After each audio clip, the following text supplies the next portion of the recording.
Сколько мы пропустили, те, которые не ходили, все эти все это время, это так жалко.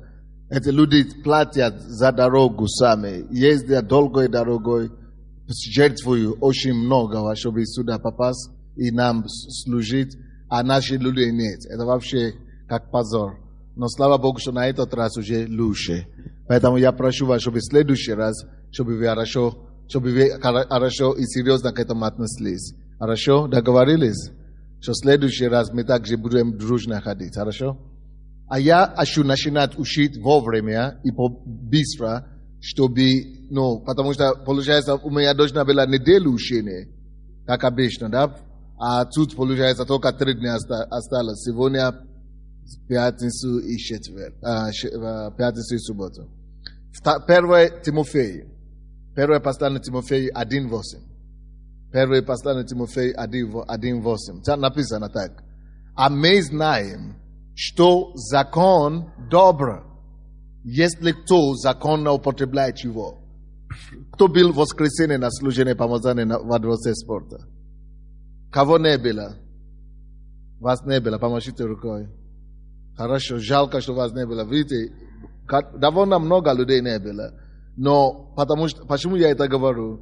Кого не было, вам надо обязательно взять кассету сегодня. Не завтра, не возьмите сегодня. Даже те, которые были, и то надо взять эти кассеты. Потому что если вас не было, вы можете не сразу въедете. То, о чем я сейчас буду говорить. Очень важно. И я продолжаю то, что я начинал в воскресенье учить. То есть, в чем смысл этого учения? В простом фразе. Жизнь предсказуема. Алло? Поймите, друзья, это важнейшая тайна жизни. Это самая большая тайна, которая скрыта. Все люди думали всегда, что жизнь уже нарисована и уже все предсказано, и все, как там мы говорим, все, что судьба, все предназначено, все предначертано, да? Но на самом деле это не согласно, это неправда, это не соглашается с Библией самой.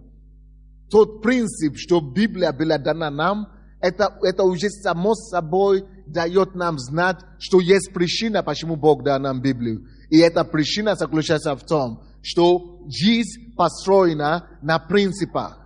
Жизнь на земле построена на законах.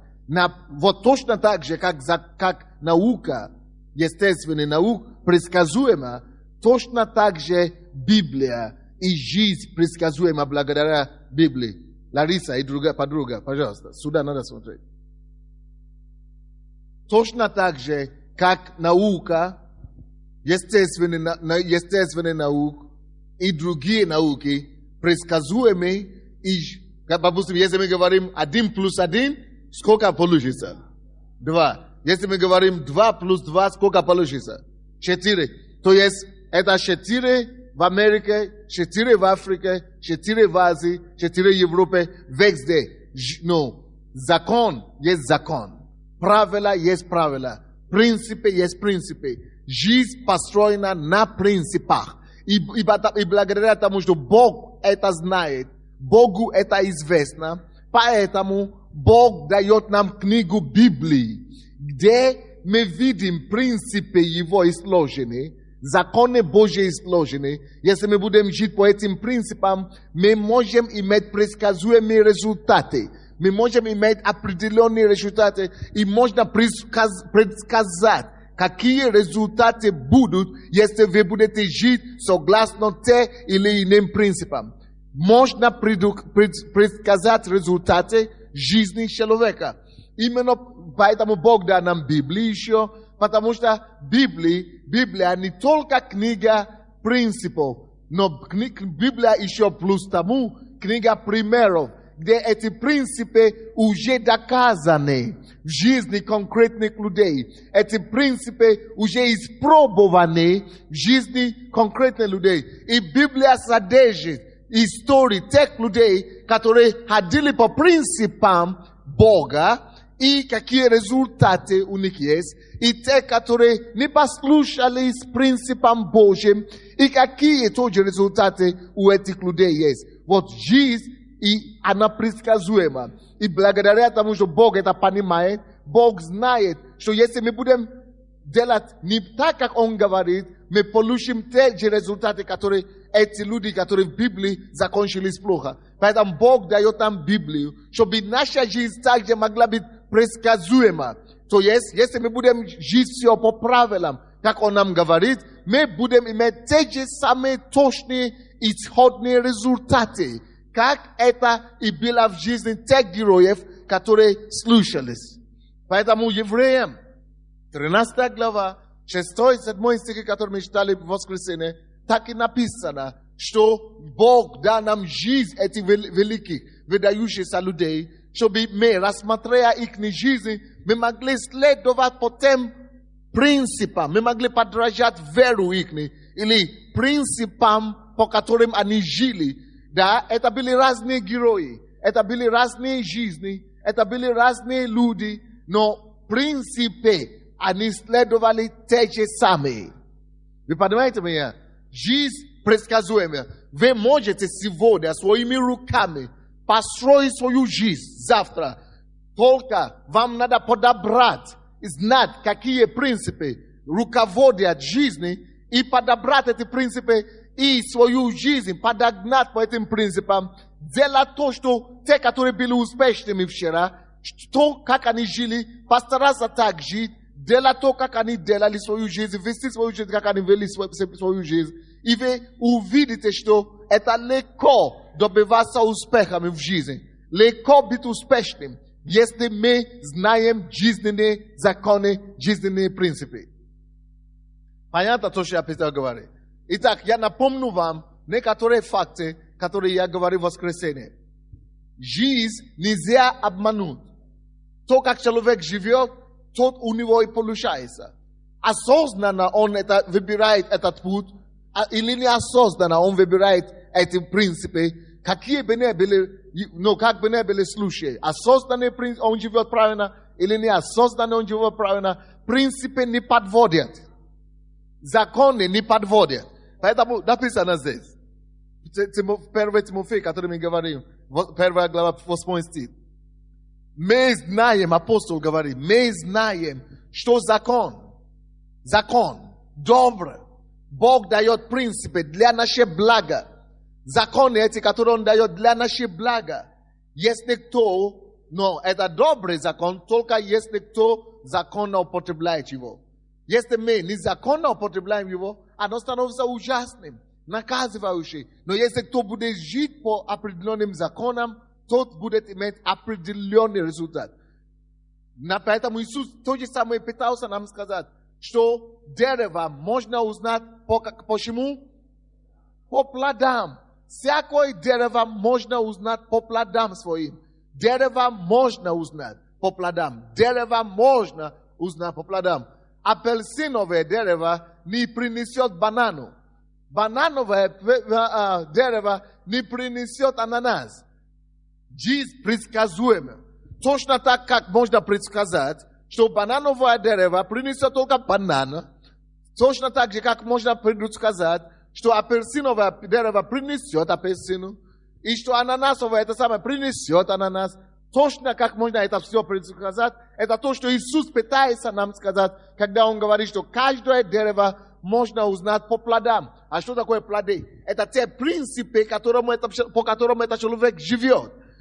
Покажите мне принцип, по которому он живет. Покажите мне правила, законы, которым руководствуется его жизнь. И я вам покажу, какой плод у него будет. Покажите мне, какие принципы, по которым он живет. Покажите мне, во сколько он встает, во сколько он ложится спать. Какие его принципы, моральные, другие принципы, другие законы. Если вы мне это скажете, я вам скажу, какой выход, какой будет у него урожай, какой у него будет плод в жизни.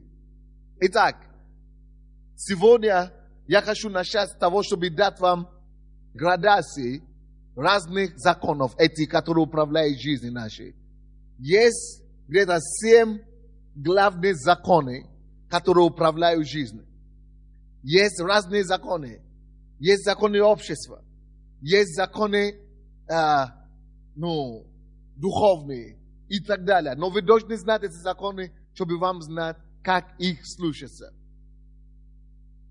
Итак, еще раз хочу, до того, как я начну об этих законах говорить, я хочу еще одну истину говорить.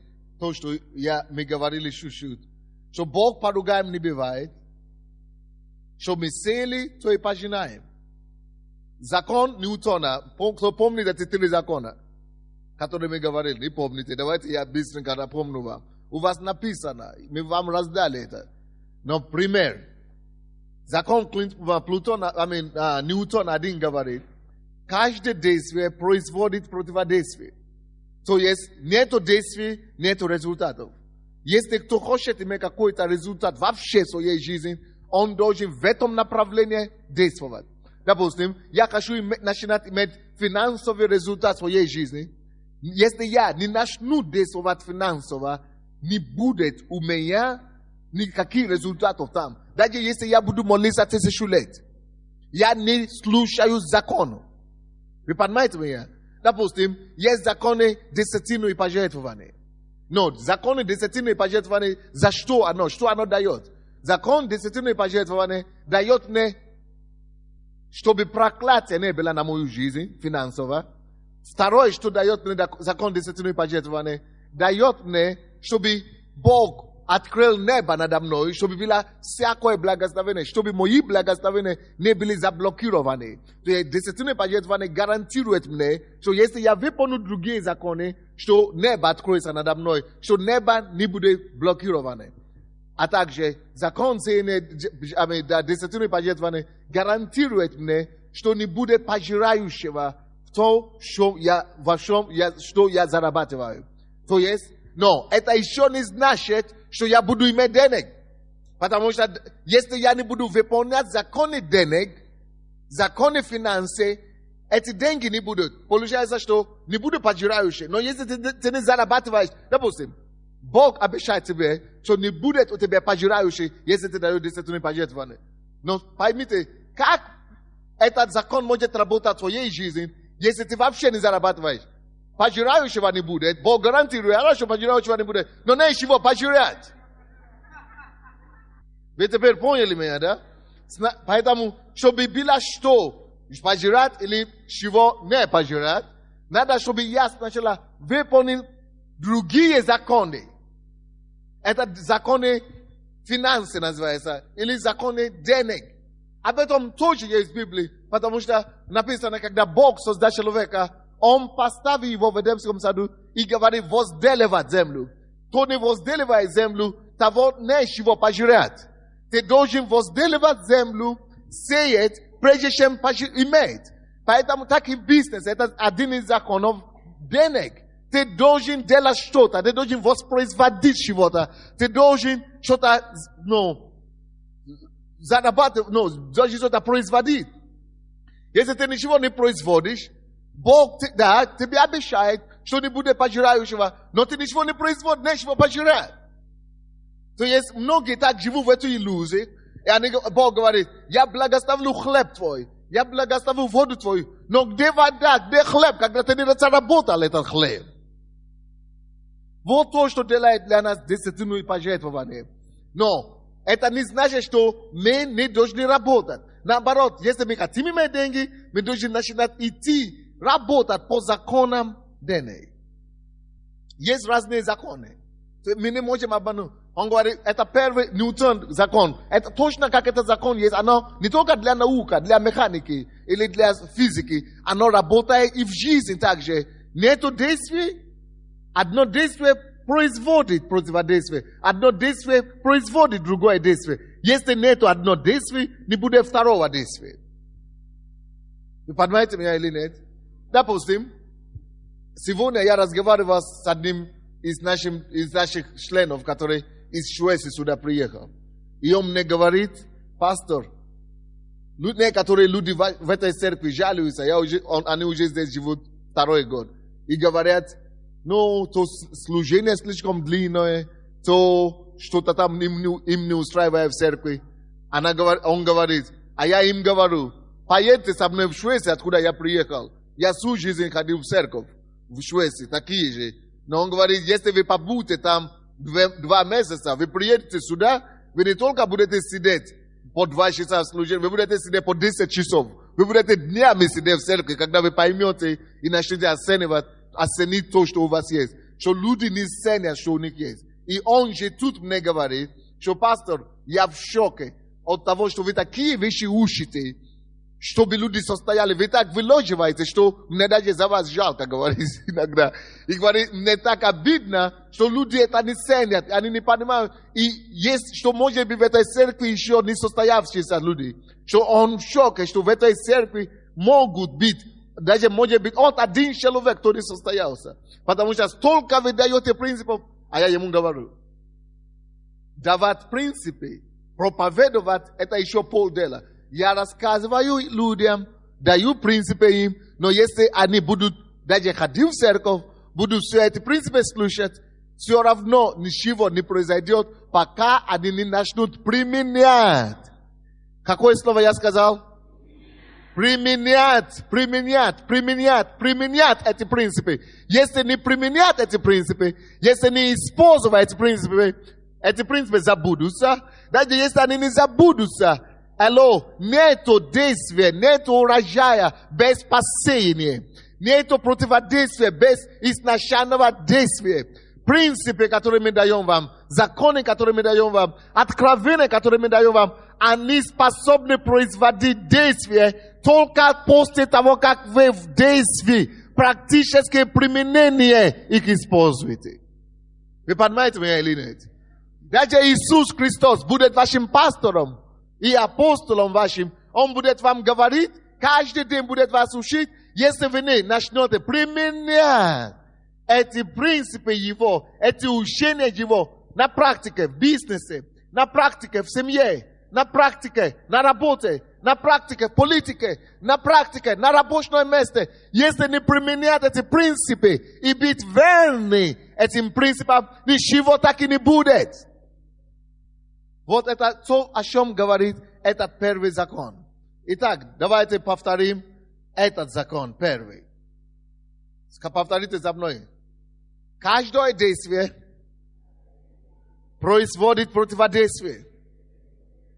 Если мы не будем действовать по тем истинам, которые нас научили, эта истина не принесет нам никакой пользу. Вы поняли это или нет? Слушайте, еще раз я по-другому скажу. Вы никогда не можете наследовать обещанное, пока вы не начнете делать обещанное, исполнять обещанное. То есть только то, что вы начнете исполнять, становится вашим. Все то, что вы ходите в пасторство Божие, вы слушаете пастора Сандея, не принесет вам никакую пользу, пока вы не начнете делать то, что пастор Сандея говорит. Слушайте, давайте я по-другому скажу. Все, что вы знаете, вот я по-другому скажу, сейчас станет понятно. Все, что вы знаете, это вам кажется, что вы знаете. Пока вы не начнете их делать и исполнять, оно не станет вашим. Вот так лучше сказать. Все, что вы знаете, все, что вам известно, все, что вы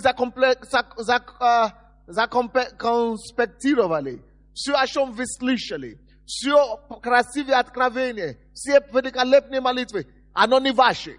Все пророчества, все обещания, все Слово Божие, которое пришло в вашу жизнь, не станет вашим, пока вы не начнете по них действовать. Тогда оно становится вашей собственностью. Все, чего вы знаете, еще не ваше, пока вы не начнете применять их в действии.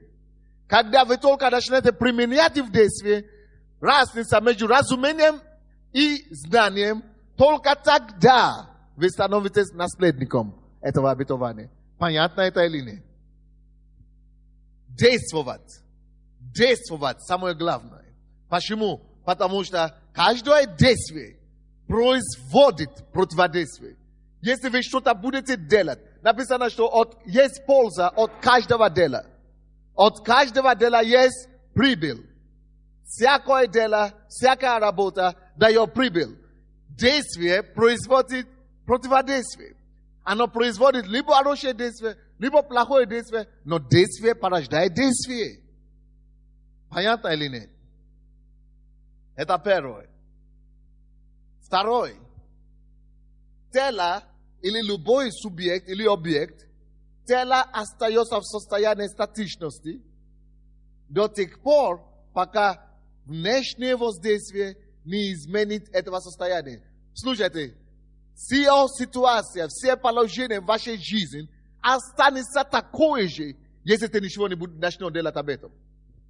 Вы живете с мужем, который блудит, изменяет, гуляет, неверующий, и вы говорите, я молюсь.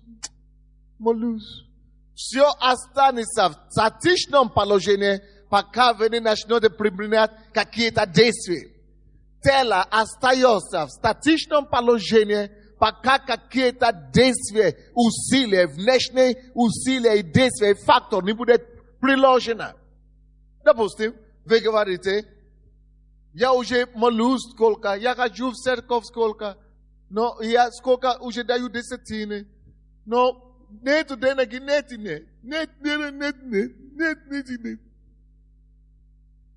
И не будет, пока ты не пойдешь на работу, пока ты не выяснишь, какие законы, почему нету денег у тебя, пока ты не пойдешь копать, пока ты не пойдешь двигаться в этом направлении, ничего не будет. Все остается статично. Вот, посмотрите на эту кафедру. Через 10 лет, если внешнее усилие не будет применено, оно так останется стоять. Все в твоей жизни останется статичным. То есть без передвижения, без изменения. Все в твоей жизни останется, если ты что-то не будешь делать об этом. Допустим, девушки наши есть некоторые, которые говорят, мне 30 лет, но я никогда не пойду в этот клуб знакомств. Я никогда не пойду на какие-то клуб ТИА. Я не напишу ничего. Я святая. Вот своей святости так и станешь девой старая. Ты станешь просто старухой. А потом все поезд пройдет, а потом ты начнешь Бога обвинять. Я с молодости служил Богу, Бог мне никого не дал. Потому что ты головой не думаешь. Все по закону. То есть, хочешь иметь какой-то результат, делай что-то. Это одно. Во-вторых, все останется по-прежнему у тебя. Все, что у вас сейчас в жизни, то как есть, так останется. И через 50 лет. Если вы ничего с этим не будете делать. Изменение к лучшему не будет само по себе, потому что вы молитесь. Вы тогда скажете, а что тогда пользу молитвы? Зачем тогда молиться? Скажу вам. Мы молимся, чтобы когда мы молимся, чтобы когда мы делали движение какое-то, чтобы это движение было как 10 движений. Мы молимся, потому что чтобы когда мы поднимем руку, чтобы Бог с нами поднимал свою руку. Мы молимся, чтобы когда мы сделаем один шаг, чтобы Бог сделал 10 шагов нам навстречу. Мы молимся, чтобы как эти прокаженные, которые были без ног и без палец, без рук, но которые приняли решение все равно действовать. Чтобы когда они действовали, и пошли как войска небесные с ними, чтобы так же оно и пошло с нами. Но если мы не будем действовать, если мы не будем даже шевелиться, все останется в статичном, неподвижном состоянии вашей жизни. Кто-то говорит, а я вот произвожу товары, я делаю столько же, сколько работ, сколько потов в этом ушло, и не покупают. Нет уже благословения и все. Да, потому что ты не делаешь рекламу. Если у вас реклама не поставлена, реклама двигатель товара. Если ты не рекламируешь эти товары, если ты об этом не глаголишь на весь город, если ты не убеждаешь все покупателей, и ты думаешь, что просто сам Дух Святой пойдет, у Духа Святого ни руки нету, ни голоса нету, ни ноги нету. Он тебе дал голову, дорогой. И за тебя не сделает то, что ты должен сам за себя делать. Поймите меня или нет? Если вы производите товар, лучше не производить товар, если у тебя нет плана по продвижению этого товара. Ludzie nie proizvodi nikakvih tovarov, ludzie не чего делать, если ты не хочешь это рекламировать. Это как некоторые пастора умные, слишком умные пастора Украины, которые говорят, нашли объяснение для себя, оправдание себе сами нашли. Сказали, что у Сандея церковь растет только за счет рекламы. Он такие рекламы делает о себе, он себя рекламирует везде. Вот почему церковь растет. У него растет. А так Бог ничего не действует. Бог не действует. Пока я не начну что-то делать, Бог не действует. Они правильно говорят. Бог не действует. У них Бог не действует, потому что они не рекламируются. Зачем? Что мне толку? Написано, что вот братья Иисуса говорят, кто может ищет признание, чтобы город тебя признался, и сиди здесь, на месте. Тебе надо выйти на площадь, тебе надо выйти в город, и чтобы люди знали, что ты от тебя что-то прилагаешь им. Скажу вам, даже если Иисус Христос пришел бы в Киев сегодня и закрылся бы в манеже здесь, никто бы об этом не знал. Поэтому он всегда посылал учеников своих впереди себя. Чтобы молва о нем, везде написано в Библии, что молва о нем шла повсюду. Он даже пытался их запретить, но он не мог остановить эту молву. А почему он хотел остановить их? Не потому что он не хотел, чтобы кто-то слышал. Он не хотел, чтобы его взяли на сына и сделали из него царя. Потому что он не царя мира проходящего, он царя вселенной. Кто-нибудь слышит меня? И кто-то это взял и говорит, что нельзя делать рекламу. Поэтому у него 20 человек в церкви, 20 лет в церкви, 20 человек, и он себя называет пастором. Уволить надо. Есть законы жизни, от которых мы никуда не уйдем, от которых мы никуда не... Это факты жизни. Все остается в статичном положении. Подумайте о своей жизни. Тело остается в таком, если какие-то усилия не начнут, внешние факторы, внешние усилия не начнут прикладываться к этому. Непонятно? Еще раз повторяю. Тогда напишите себе или запомните. У вас уже написано с воскресенья, ну? Это вы думали, что вы меня слышали в воскресенье? Я уже сказал миллион раз. Вы меня еще не слышали, пока вы кассету не будете слышать от 4 до 7 раз. Это вы думаете, что вы меня послушали? Ничего подобного. Вы не услышали, пока 4-7 раз кассету одну не послушаете. Тело остается в состоянии статичного. Кто в школу закончил? Это в школе учили нам все. Физика. Тело остается в состоянии... Просто я применяю эти законы, чтобы вы не просто думали, что это законы физики. Это законы в жизни, которые вам надо знать. Что я применяю это к жизни, чтобы вы знали, что это не просто физика говорит. Все остается в состоянии статичности до тех пор, пока внешнее воздействие не изменит этого состояния. Пока внешнее воздействие не изменит это состояние. Посмотрите, наша церковь, у нас было 20 тысяч человек в церкви. И я не знал, как собирать деньги, ни на финансы. Я не знал, как собирать деньги, как даже строить нашу церковь. Наша церковь, у нас не было даже миллиона гривен в кармане. Мы всегда собирали пожертвования, да? Допустим, 20 тысяч. И столько же истратили. Мы тратили столько приходило. Не потому что Бог не любил нас, а потому что я не знал законов бизнеса. Я не знал закона, как умножать денег. Пока я не начал в это вникать. И изучать это дело. Теперь мы умножаем деньги. Вместо того, чтобы расходовать все то, что приходило. Вы меня понимаете или нет? Кто-то еще сидит там и ждет, чтобы какие-то богатые миллионеры пришли в церковь. Они придут и ничего не дадут. Поэтому или вообще они не придут. Потому что Бог хочет, чтобы ты сам знал законы. Будешь знать законы, не важно, сколько у тебя людей или сколько у тебя приходит. Законы будут работать на тебе. Надо шевелиться. Если остаться в статичном положении, ничего не изменится. Третий закон, о котором мы говорили, который вам надо себе запомнить. То есть, если мы будем делать то же самое, или то же, что мы всегда делали, мы будем иметь тот же результат, которые мы всегда имели. Непонятно. Если мы будем продолжать делать те же самые действия, которые мы всегда делали, будем иметь только те же самые результаты, которые всегда имели. Потому что это действие, которое вы делали, это есть определенные законы, вы слушались. Эти законы способны производить только эти результаты, и не больше. Другие законы принесут другие результаты. Допустим, я молился всегда. Я уже 20 лет в Боге. Когда я это делал, я стал праведником. Я стал пастором. Я имею власть в духовном мире.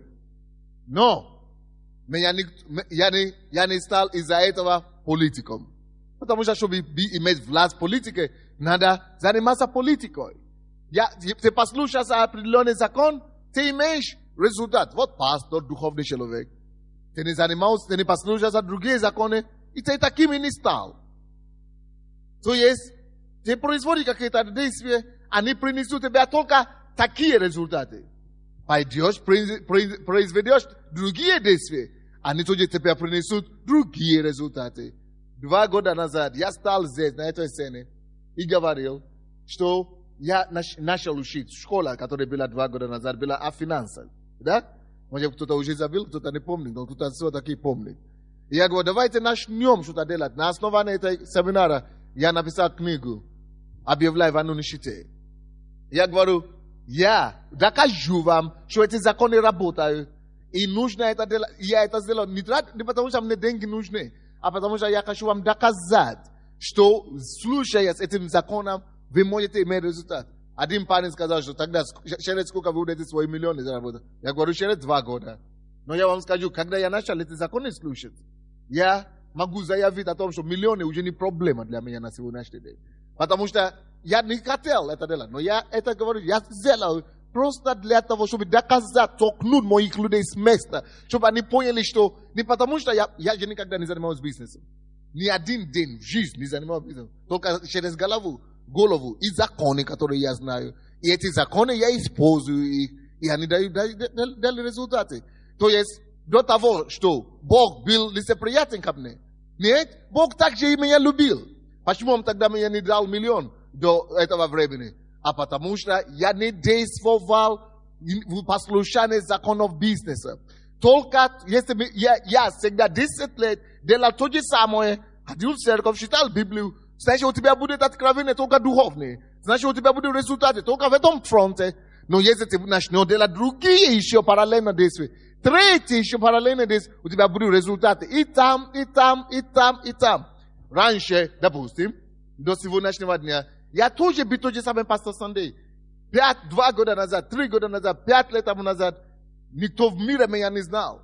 Но на сегодняшний день весь мир обо мне знает. Почему? Потому что я начал ездить. Я стал что-то делать. Я стал сеять себе. Если вы будете одни законы только слушаться, у вас результаты будут только по этим законам. Но если вы хотите, чтобы у вас был результат другие законы, научитесь эти законы. Получите эти законы. Начните действовать по тем законам новым. И тогда с того мира, с той сферы у вас начнутся быть результаты. Понятно или нет? Кто-то говорит, пастор Санди, все всегда спрашивают, почему у вас нету дома до сих пор? Где ваш дом? У вас такая церковь, вы живете, вот, допустим, в Швеции были здесь вчера.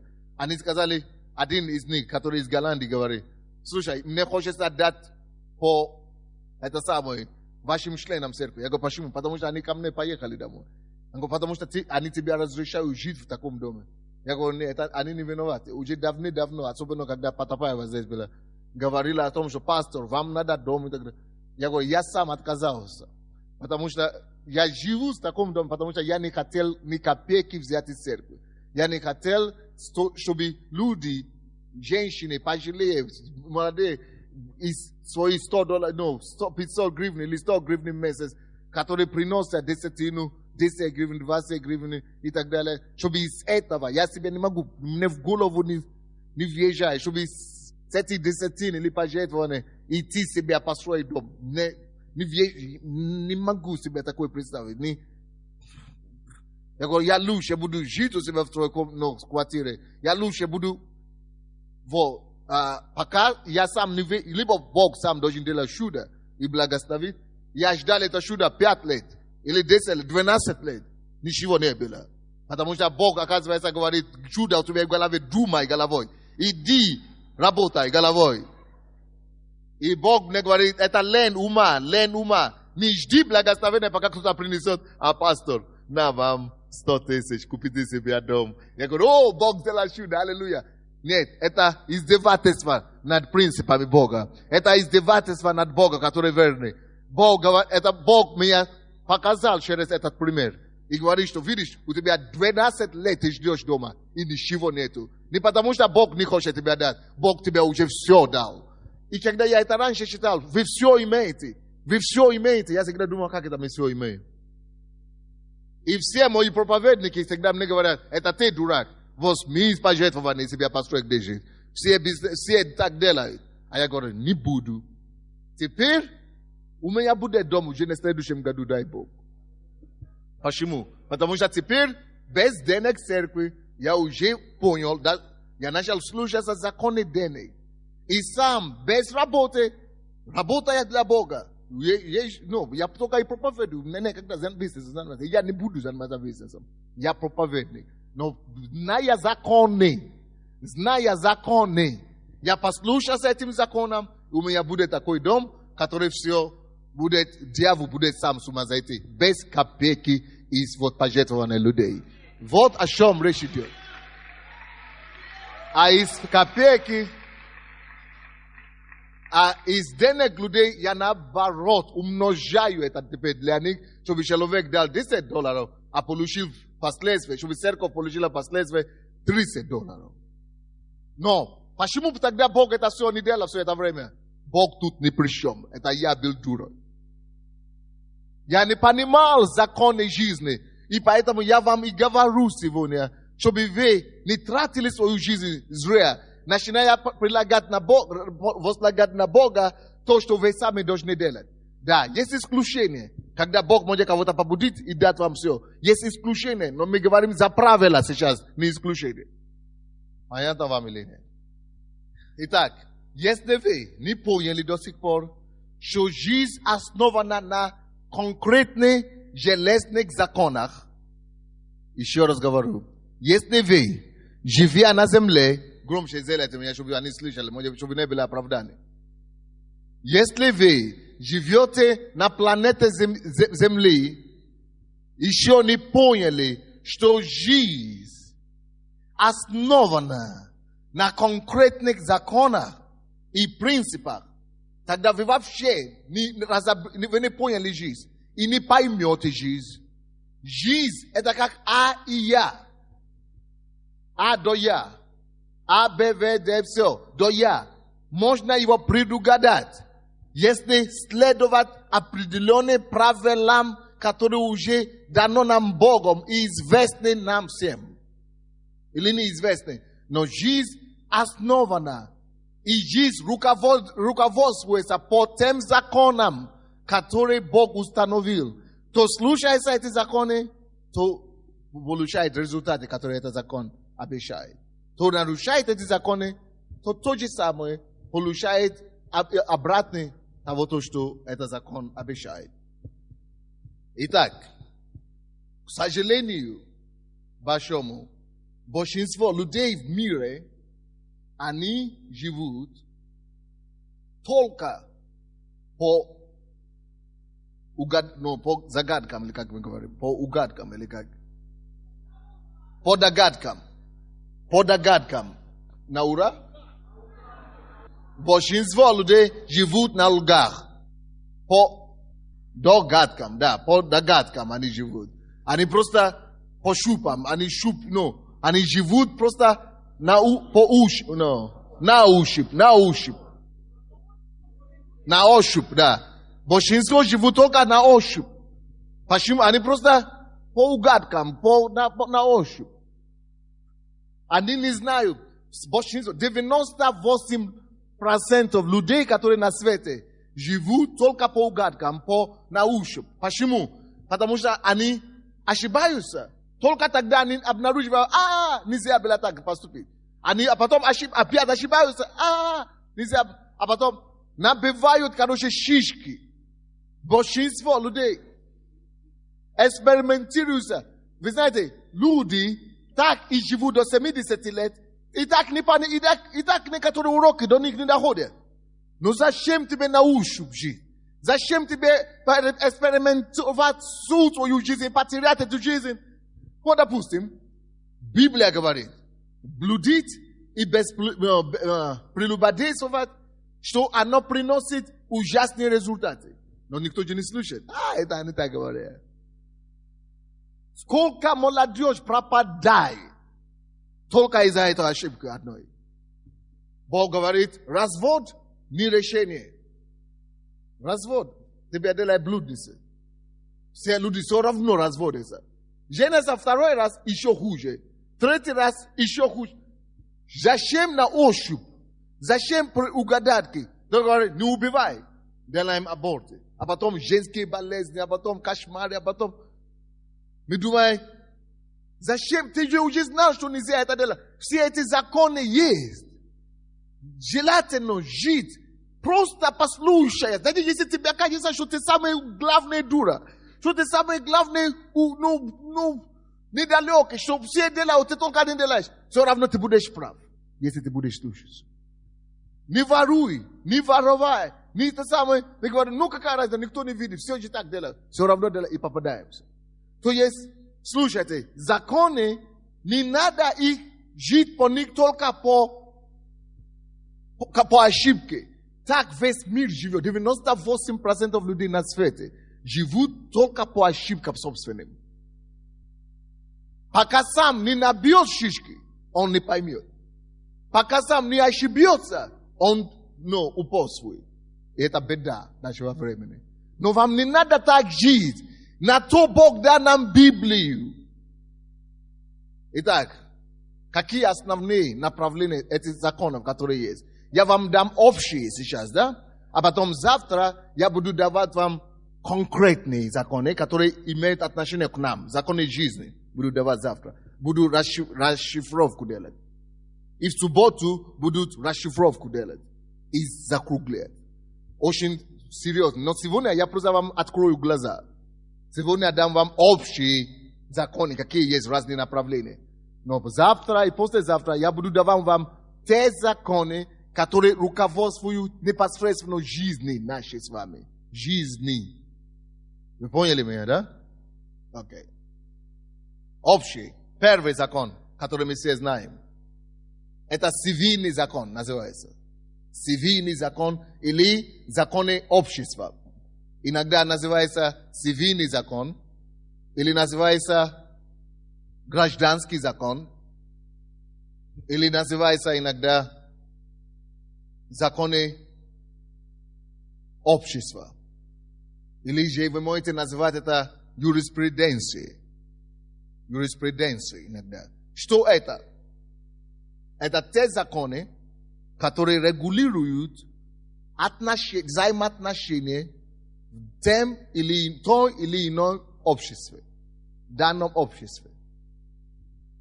Или законы, которые регулируют взаимоотношения между государствами, между людьми, между государствами. Короче, это есть те законы, которые государство принимает. Это те законы, которые общество принимает. Это те законы, которые государство учреждает через законы. Мы это знаем, да, что это такое, и мы можем это изучать, поэтому на этом у нас есть юристы и так далее. Но да, это самые распространенные законы. Это то, что весь мир знает. Каждый знает, что в обществе есть определенные законы, правильно? Для этого есть куча институтов, куча университетов, где люди учатся на юриспруденции или учатся на юриста. Они изучают вот эти законы. И эти законы, они самые распространенные. Но, к сожалению, везде, в каждой стране, люди учат в школе, в основном, только вот такие поверхностные законы. А то, что может управлять и помогать вашей жизни вообще, к сожалению, нас это зачастую не учат. нас это зачастую не учит. Итак, давайте я вам... Но кто из вас знает, что все равно эти законы, они важны? Эти законы, которые управляют государством, все равно они важны. Иисус говорит, дайте Кесарю Кесарева и дайте Богу Богова. То есть, они важны. Допустим, я читал в одной книге однажды, или в какой-то газете я читал. В Японии. Один человек приехал в Японию и сел в такси. И таксисты, кто из вас знаете, они постоянно разговаривают, потому что им скучно за рулем целый день. И этот таксист начинает жаловаться на Японию. Тот говорит, не понял, ничего не понял. Вроде бы Япония это самая развитая страна в мире сейчас. У вас все так здесь хорошо. Ну, как хорошо? Какой здесь развитая страна? Здесь все плохо. Ну, давай, объясни, я чего? Что тут плохо-то? И таксист говорит, что это самая большая моя проблема. Много проблем, но самая большая моя проблема. Если его решит, у меня не будет проблем. Какая проблема? Мне уже надоело эти гаишники и эти светофоры. Уберите светофоры, и у меня все будет хорошо в жизни. Он говорит, две вещи у меня есть самые главные проблемы. Он говорит, две проблемы самые главные. Какие твои проблемы? Первый. Он говорит, гаишник, первый. Вторая проблема, какие у тебя вторая проблема? Светофоры. Уберите их. Давайте, если мне дадут возможность, если бы я стал примером, я бы убрал, говорит. Но кто из вас знает, что эти законы не его враги? Не, я не слышу вас. Кто из вас знает, что эти законы не против него? Кто из вас знает и согласится в том, что эти законы наоборот ради него? Не, я не слышу. Вот теперь, какое место Писания мы читали с первого, как мы начали? 1 Тимофею 1:8. Давайте прочтем этот стих теперь. А мы знаем, что закон что? Не слышу вас. Не слышу. Но кто объяснит этому японцу, что закон добрый? Он этого не понимает и не согласился, что закон добрый. Потому что если не будет этих двух проблем его главных, которые он сказал, милиционера убери и гаишников, и светофоры убери, если этих двух проблем не будет, то из вас знает, что больше у него будет проблем, чем то, что он декларировал. Так часто с нами бывает. Есть очень много законов в нашем обществе здесь, которые мы ругаем, которые мы говорим, что как, почему и что. Но на самом деле они работают для нас и на пользу нам. Так что не будьте японцем. Слушайте законам государства. Аминь. Второй закон. Я не буду проводить много времени по этим законам, чтобы вы знали, потому что вы уже, чтобы мы побыстрее прошли. Второй закон. Это закон естественной наук, можно сказать. Закон научный, или естественный наук. Или закон природы, можно сказать. Закон природы. На английском это the law of physics. Physics. Это как физика. Но как? Физический закон, да, называется? Или закон, или на английском cosmic law. Cosmic.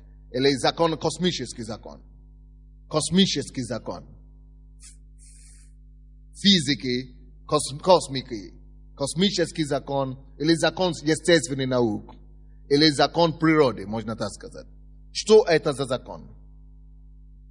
Это тот закон, который управляет, или те законы, которые управляют существование и поддерживают природы. No. These laws govern the operation of nature. Они руководят, управляют всякими природными явлениями. Это те законы, которые ответственны за управление над естеством. естественной жизни, природой. Например, закон, самый распространенный из этих законов, закон естественной науки. Вот закон, допустим, гравитации, как это? Притяжение. Закон притяжения, о чем это говорит? Говорит о том, что если что-то пойдет вверх, она обязательно пустится вниз, да? Сила тяготения или закон гравитации. То же самое. Вот, гравитация, это есть закон естественной науки. Физика. Это закон природы. Что если ты спрыгнешь с 10-го этажа дома, ты разбьешься. Это закон естественной науки. Закон природы, что человек не летает. Это закон природы, что мужчина не живет. Это закон естественные вещи, которые которые понятны по натуре. Закон природы. Это понятно нам или нет? И я не буду тратить много времени на эти законы, потому что вот первый закон, цивильный закон, мы знаем, что такое цивильный закон. Потому что общество, мы живем в обществе. Закон природы или закон естественной науки, тоже знаем, что это такое, потому что мы это учим в школе, правильно? Третий закон. Это категории законов, я вам даю, да? Третья категория. Это закон Вселенной. Законы Вселенной или закон Вселенной. Или по-другому Вселенная. Некоторые называют это законом жизни. Это те законы, которые управляют Вселенной или управляют жизнью на планете Земля. Это законы жизни, так лучше сказать. Законы жизни. И если есть какие-то невежества и незнания, то именно здесь больше всего эти незнания и невежества кроются. А из-за того, что жизнь самая дорогая, что у человека есть, это что? Не слышу. Самое дорогое, что у человека есть, это жизнь его. И если мы не будем знать эти законы жизни, то мы ничего не знаем. То жизнь, она не может быть продуктивной. Жизнь не может быть результативной. И жизнь не принесет нам желаемые результаты. Итак, эти законы, в отличие от законов природы, мы не знаем их естественно. Мы не можем их знать просто потому, что мы живем. Допустим, закон природы говорит, если ты положишь твою руку, предыдущий закон, который говорит, закон физики, если ты положишь твою руку в огонь, что произойдет? Ожжешься. Это закон естественный, физика. Это закон естественной науки. Это закон природы. Но тут, в отличие от этого, что это очевидные вещи, то тут, в отличие от этого, эти законы, они скрыты. Они узнаются только либо по своим ошибкам, или по своим или нужно их изучать. Либо нужно изучать Слово Божие, нужно изучать их в школе, нужно постигать эти законы. Допустим, пример этого закона, это то, что если ты хочешь, то, что человек делает, возвращайся к нему. То, что человек делает, возвращается к нему. Как это называется?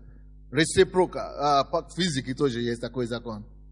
Реципрока закон.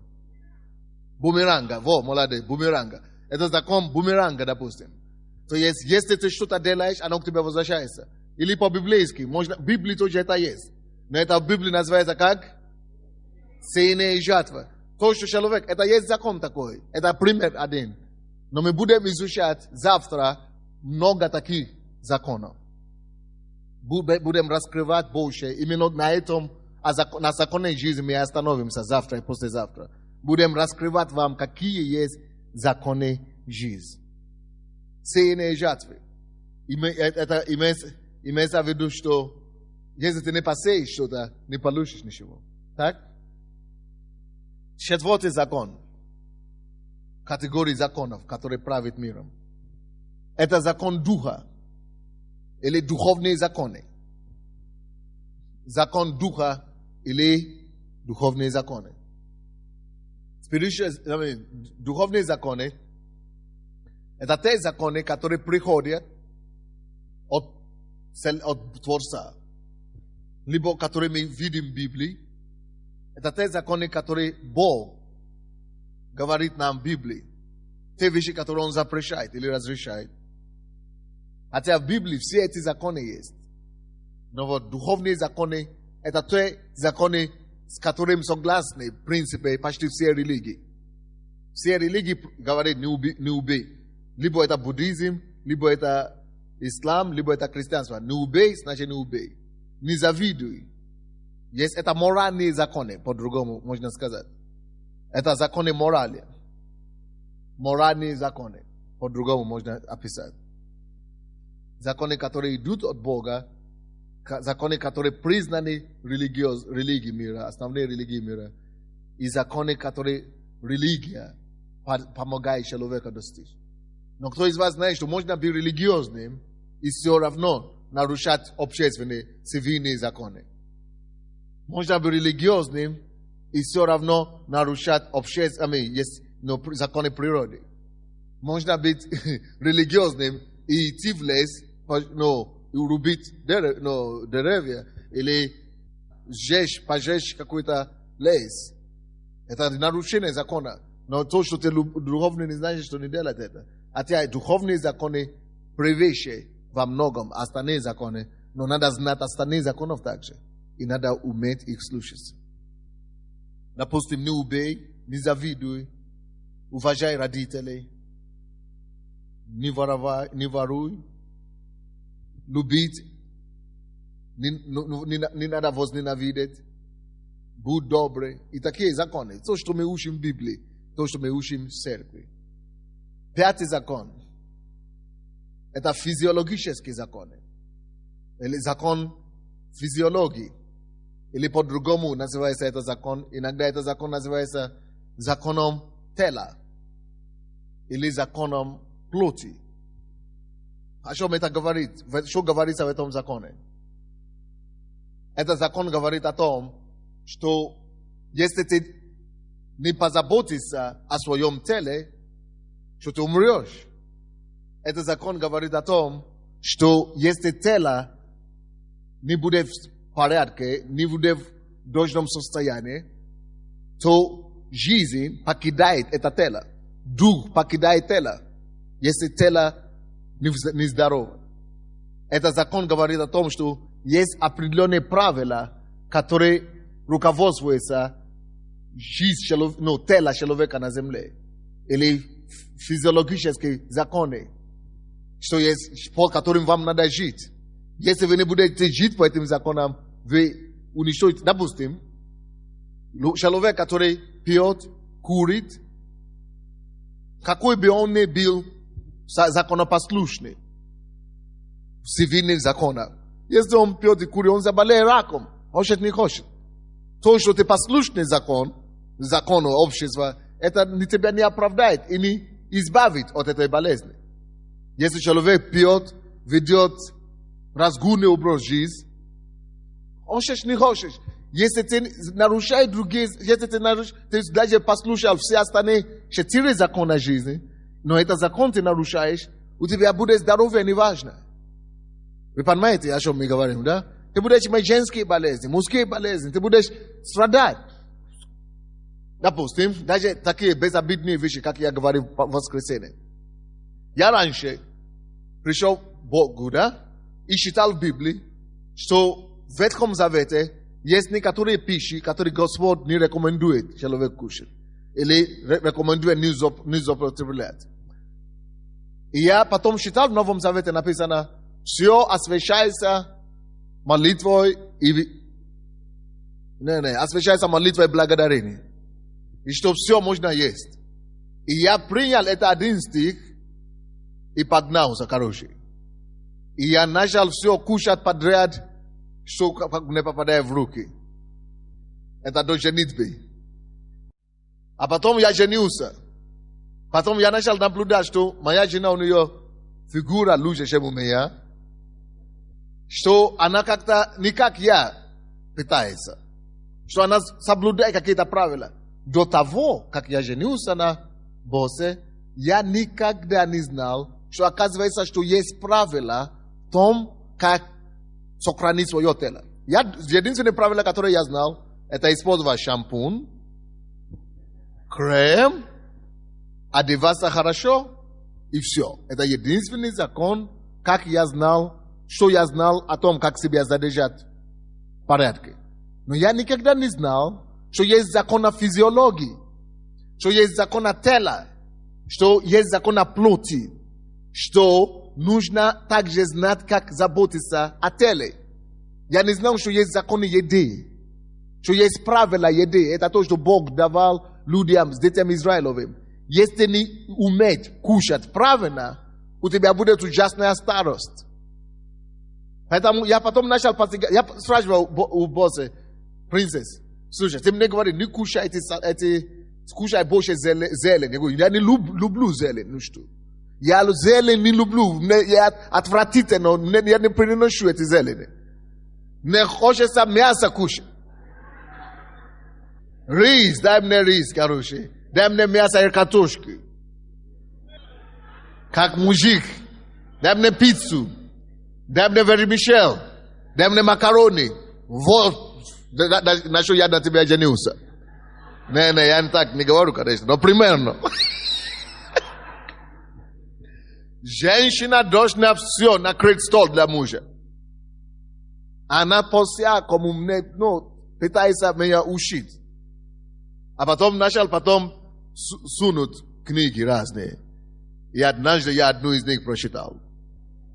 И я понял, что я понял.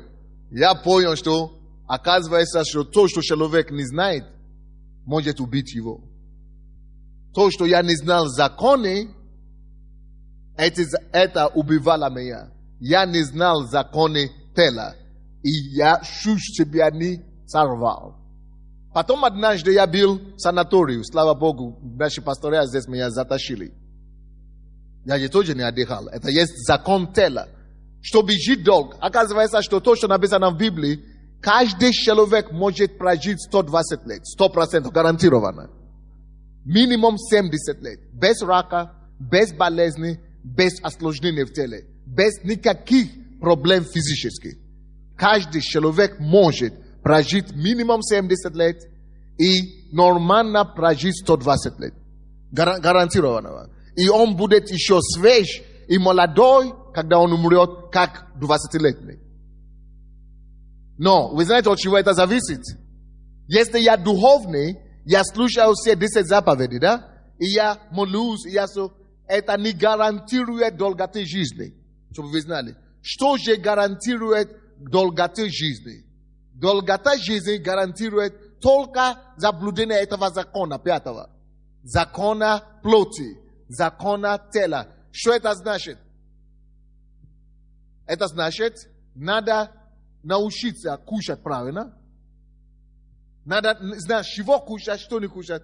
И, короче, я был в санатории, и мне говорят, вы любите кушать свинину? Я говорю, да. Там говорят, много жира нельзя, потому что в Библии написано, что много жира нельзя. Я говорю, в Библии написано, но я благословил, и все. Я говорю, не, но оно вошло в тебя в тело. Оно там работает.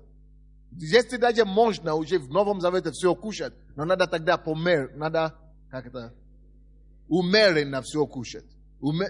Умеренно все употреблять. То есть законы плоти говорит именно об этом.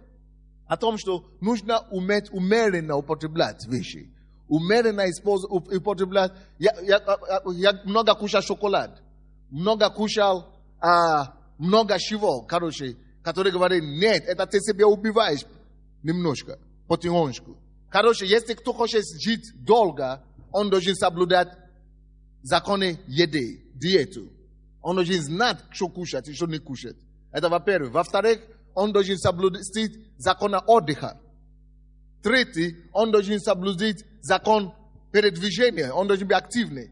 Или он должен заниматься спортом. Кто не знает эти законы, тот сам себя убивает. Даже если ты самый духовный человек в городе. Поэтому мы думаем, почему это человек верующий, он заболел? Потому что верующий, он соблюдает духовные законы. Верующий, он соблюдает общественные законы. Но он верующий и не знает законы плоти. Он должен знать законы плоти и должен соблюсти их, чтобы жить долго. Даже если ты самый большой помазанник, если ты не соблюдаешь эти законы, Бог не виноват, ты сам не виноват. Кто-нибудь слушает меня или нет? Шестой закон. Это законы финансы. Законы финансы говорит о том, что есть, что деньгами руководит законы. Деньги идут не тем, которые хорошо молятся. Деньги идут не тем, которые хорошо постятся. Деньги идут не те, которые соблюдают общественные законы или духовные законы. Деньги идут только кому? Только тем, которые знают законы денег. Только тем, которые что? Знают законы денег. Это значит, ты можешь быть самым праведным человеком в городе и все равно не быть богатым. Почему? Ты не знаешь законы, которые руководят денег. Ты должен знать эти законы, чтобы обогащаться. Ты можешь быть добряга, самый добрый человек на свете. Но если ты не будешь знать эти законы и слушаться им, твоя добрага никому не поможет. Ты умрешь от голода своей добротой.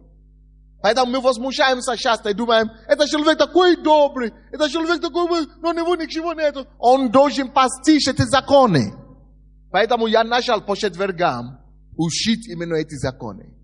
По четвергам учил, поэтому я не буду останавливаться на этом тоже. Поэтому кто не ходит по четвергам, то сам, пускай берет кассеты или сам виноват. Следующий закон, седьмой. Это закон успеха. Это закон говорит о чем? Это закон, который мы учим по четвергам. Не только о деньги мы учим по четвергам, мы учим, как состояться вообще в жизни, об успехе. Это закон говорит о том, что нету неудачи в жизни. Нету неудачников в жизни. В натуре нет неудачников. Бог никого не создал, чтобы зарано был неудачным. Нет неудачников в жизни. Только есть тех людей, которые не знают законы успеха. Есть только те, которые не знают, как состояться. Они не знают законы успеха. Удачников Бог не творит. Бог никого не создает неудачным. Всех Бог создал, чтобы все были преуспевающими, успешными. Есть законы успеха. И этот закон называется также закон прогресса. Что тут входит? Этот закон говорит о том, что если вы будете жить по этим законам, как, допустим, как закон трудолюбия, если вы будете жить по законам искренности, по законам качества, вы будете делать качественные товары, работать далеко, глубоко, или как вы говорите, работать тяжело. Если вы будете набирать знания, есть определенные законы. Если вы будете, все, что ваша рука касается, вы будете делать его со всем сердцем. Если вы будете пользоваться возможностью, что успех возможно для всех. Итак, запомните, на сегодняшний день, я хочу спросить у вас, кто из вас был в воскресенье на служении? Кому что-то открылось, вы просто поняли, что мои глаза открылись. Я что-то понял. И я хочу спросить у вас, из тех, которые были в воскресенье, и вы бы хотели, может быть, даже сегодня, вы хотите какие-то свидетельства на этом теме, в этом направлении рассказать. Я специально закончил раньше, чтобы послушать практически, найдите мне практическое применение. Пожалуйста, бегом, кто-нибудь, раз, 3, 4, 5 человек. Практические применения, либо закон, любой сфере жизни, Но это должно быть серьезное, и это должно быть хорошее свидетельство. Пожалуйста, пастора, помогите тоже выслушать. То есть, давайте мы будем собирать пожертвования, да? Хорошо. Господи, в имя Иисуса, благослови эти пожертвования во имя Иисуса Христа. Но завтра я начинаю учить конкретно и подробнее об этих законах. Микрофон дали им? Да, давайте начнем. Аллилуйя. До того, как я пришел в церковь, и мне кажется, большинство могут подтвердить. Тише в зале, никто не уходит. Алло, мы договорились, собрание заканчивается только в 9 часов. Я еще не закончил, мэр только что сейчас должен приехать. Оставайтесь на месте все, пожалуйста, я прошу вас. Никто не двигается. Если вы двигаетесь, я ваш не пастор. Я до того, как пришел в церковь, много случаев происходили вокруг меня. И вы знаете, вообще в обществе, как говорили, это такая судьба у человека. когда человек страдал, когда человек мог бы выпивать, садиться за руль, идти и погибать. И говорили, что, видимо, его день Богом подтверждено было в этот день, чтобы его умереть. Неужели ни у кого тоже, у кого-то может свидетельство по теме мне сюда? И воскресная проповедь, спасибо, воскресная проповедь как бы более четко и ясно открыла то, что Жизнь сегодня предсказуема. ты сегодня Выберешь. конкретно ты выберешь, примешь решение и будешь жить по этой решению. Ты через 10 лет, через 20 лет, через 40 лет, через 50 лет ты будешь пожинать то, что ты сегодня преднамерен получить. Меньше ходьбы в зале, не ходите по залу, я прошу вас, садитесь. Я думаю, что, пастор, нужно углубить Но эту тему и подарить обществу. это не пример. Слушайте, у кого есть жизненные примеры, кто может, слушайте, вы меня позорите, друзья. Сколько людей сидят в зале, и никто не может подняться. Ну вот, ученики у меня такие. Добрый вечер, дорогая церковь. Я начну пример со своей мамы, потом пример из моей жизни уже конкретно. Даже не мамы, наверное, и отца тоже. То есть моя мама и мой отец, они очень сильно были зависимы от алкоголя.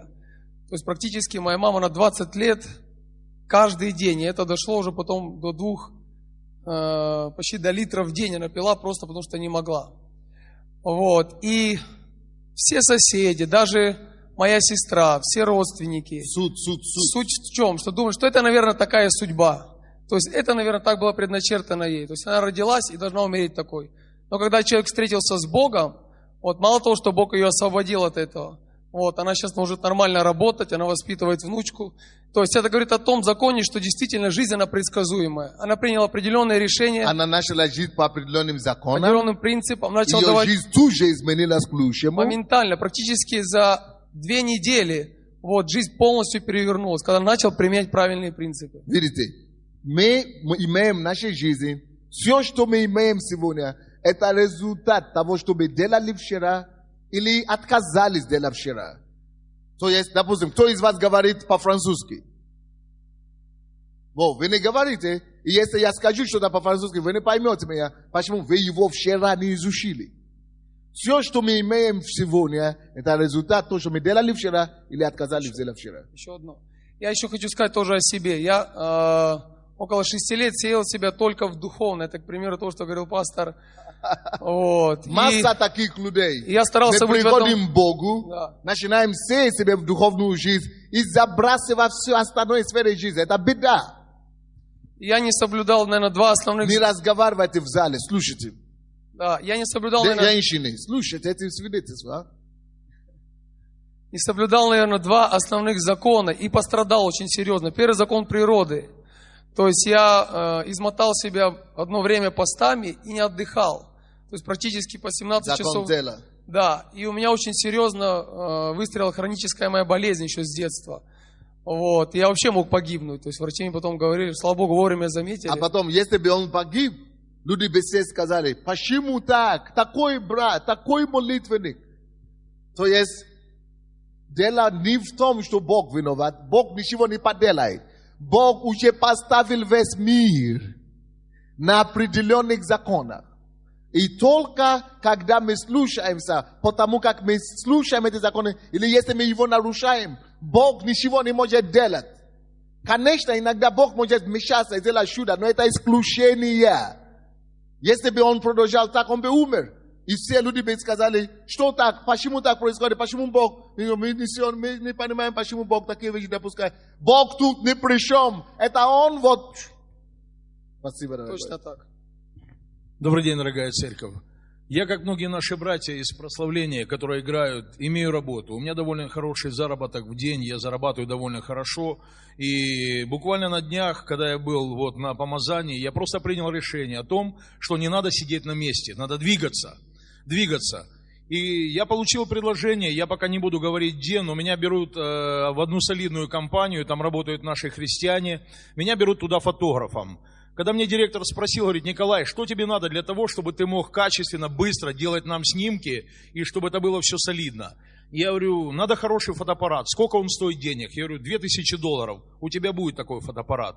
И я уже буду работать в отделе рекламы. Потому Это что просто сделал супер. движение, начал что-то Да, делать. аминь. Начал делать движение. И я просто действительно принял решение, что надо не только Действие слушать пастыря, надо и происходит молиться. противодействие. Молиться и давать десятины. Ребята, поверьте, я просто-напросто Это искренне очень- говорю. Давал Спасибо. десятины, потом оставил, не давал. Сейчас, в данный момент, я просто-напросто принял решение, даю десятины, даю пожертвования, Бог делает чудеса. Всё. Я не боюсь говорить о том, что у меня в день получается хороший заработок. Эдик, ты садись пока. Это потом. Просто супер. Но только Уберите с дороги.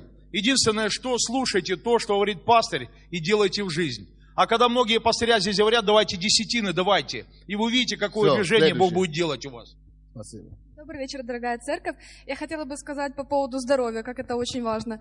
Когда несколько лет назад я просто начала набирать лишний вес, и я молилась Богу, я вроде вела, у меня была духовная жизнь, и я просто не понимала, почему, я же вроде молюсь, все сферы должны быть, в норме. И потом Еще я раз, начала... непонятно. Я- С самого начала я разговариваю. Хорошо. Пастор, я говорю о том, что несколько лет назад, вот даже чуть больше... Громче сделайте здесь. А можно здесь громче чуть делать? Я просто вела, нормально духовную жизнь, и я просто начала поправляться. Я смотрю, что мое физическое здоровье, То есть, с начинает... одной стороны, ты Я- вела да. нормальное, духовное. У меня было, нормальное отношение с Богом, вроде было все хорошо, но я понимала, что от этого не меняется Вот, моё послушайте состояние то, что здоровья. она говорит. Она вела нормальную духовную жизнь, она жила нормально с Богом, но ее физическое положение не поправлялось. От этого вес он не уменьшается, от того, что я провожу молитвенное время в комнате в тайной. Поэтому я просто начала читать литературу, которая касается здоровья, питания. И я поняла, что, Бог не сотворил женщину, Он ее сотворил идеальной. И то, что там женщина имеет какое-то наличие лишнего веса, то, что влияет на сердце и работу сердца, то есть это наша, вина. То есть мы не следим за своим питанием, мы не думаем о будущем своего здоровья, то есть это наша вина. Поэтому я начала читать литературу, я начала просто применять эти законы. Просто помалу, и в результате я не имею проблем с лишним весом, и я знаю, что, То есть то, это что всё она реальные духовная, вещи. ей не помогает в том, чтобы у нее было хорошо все физически. Надо слушаться законы физического тела, законы тела, прежде чем, чтобы она могла нормально жить физически. Я тоже приведу такой пример одного закона. Я когда-то слышал, как пастор учил, что как можно по-христиански одалживать деньги. Что нельзя одалживать деньги, если у тебя нету, можно одалживать только одну третью той суммы, которая у тебя есть. Если есть 900, то ты можешь одолжить 300. Вот. И я начинал церковь, и нужно было купить клавиши. И один брат подошел и говорит: слушай, пастор, давай я тебе одолжу, ты купишь, потому что нужны клавиши в церковь. А потом, пожертвование есть, отдашь потихонечку. И я уже и хотел, а потом вспомнил, подожди, есть такой принцип. Нету суммы, нельзя брать деньги. И я, Потому что таким образом он может попасть в такой долг, что потом Да, еле-еле выйти. вроде бы получается там все, но принцип. Нету суммы, значит, нету 2/3 суммы, значит, я не могу взять. И я говорю: слушай, спасибо, но не надо. И представьте, через, короткое время другой пришел и сказал: Бог положил на сердце подарить. И подарил. И мы все увидели тогда явление, как действует этот принцип, что если так сказано, значит все, так надо делать. И, этот принцип он сохранит. Вот, в общем-то, такой принцип. Спасибо. То есть Бог потом вообще за бесплатно благословил. Добрый А если вечер. бы он уже влез в долг, Бог бы не благословил уже. То есть если бы он залез, сохранились деньги для других дел, а если бы он влез бы в долг, он бы был в долгу, во-первых. Во-вторых, Бог бы не побудил того подарить уже. И тот бы не подарил, и потому что уже есть. Да. Добрый вечер. Я хочу сказать тоже о законах денег. В прошлом я в жизни занимался бандитизмом, и, как знаете, в 90-м году очень шальные, хорошие деньги приходили. И чем больше их приходило, тем больше их и уходило. И, естественно, мы нарушали все законы, и моральные, и законодательные. И, естественно, попадал я под статью вымогательства за то, что я нарушал. И деньги, говорю, больше забрал, жизнью рисковал, под статьей шел и получил. И вы знаете, я больше риска вложил туда, нежели, получил каких-то дивидендов. И потом же эти же деньги я взял, и это за незнание. Я думал, что я, больше на вещи потрачу, там, пойду в хороший ресторан, и от этого будет хорошо. И В наоборот, законе есть. Если что-то ты добивал нечестным образом, либо ты получишь потом по полной программе от этой нечестности, либо таким же образом, как эти деньги пришли, таким же образом они уйдут. Либо эти деньги просто уйдут, ты даже не поймешь. Пожирающий ждет тебя, пожирающий ждет, чтобы пожирать все это дело. да так быстро, что даже не успеваешь увидеть. Просто, знаете, не то, что бежит, а даже лучше всякого спортсмена. И, вы знаете, пришел в церковь, и тоже говорилось учение, было учение о десятине и пожертвованиях. И давал исправно, и деньги приходят, и, знаете, говорится, на одну зарплату ты живешь или на какие-то, которые есть деньги. Но благодаря тому, что пастор начали вы учить этим законам финансов, начали соблюдать эти законы, и то, что приходит, то же самое ты все делаешь. Но соблюдая эти законы, эти деньги начали увеличиваться. И эти деньги, то, что начали увеличиваться, уже есть суммы, которые ты можешь инвестировать. И теперь Бог еще за то, что ты начал так делать, лично в моей жизни, начали идеи для бизнеса приходить. Потому что люди ходили в церковь и говорят, а мы даем десятину пожертвования, значит, если мы это делаем, значит, все, теперь Бог будет посылать нам. Нет, есть законы денег, которые нужно уметь соблюдать. Допустим, богатым становится не тот человек, который много зарплаты получает, а богатым становится тот, который умеет экономить. Или же по-другому говорят, что те, которые умеет уменьшить расходы. Если ты не будешь уменьшать расходы, тем больше увеличивается. Ты будешь больше получать, но тем больше тоже будет увеличиваться расходы. И если ты не будешь соблюдать этот закон, уменьшать это самое, ты никогда не станешь богатым. И еще другой закон говорит, деньги, которые приходят в руки твои, нельзя тратить все деньги. Деньги, если ты тратишь, это значит, ты кому-то платишь, не только не себе. Поэтому деньги нужно уметь удерживать.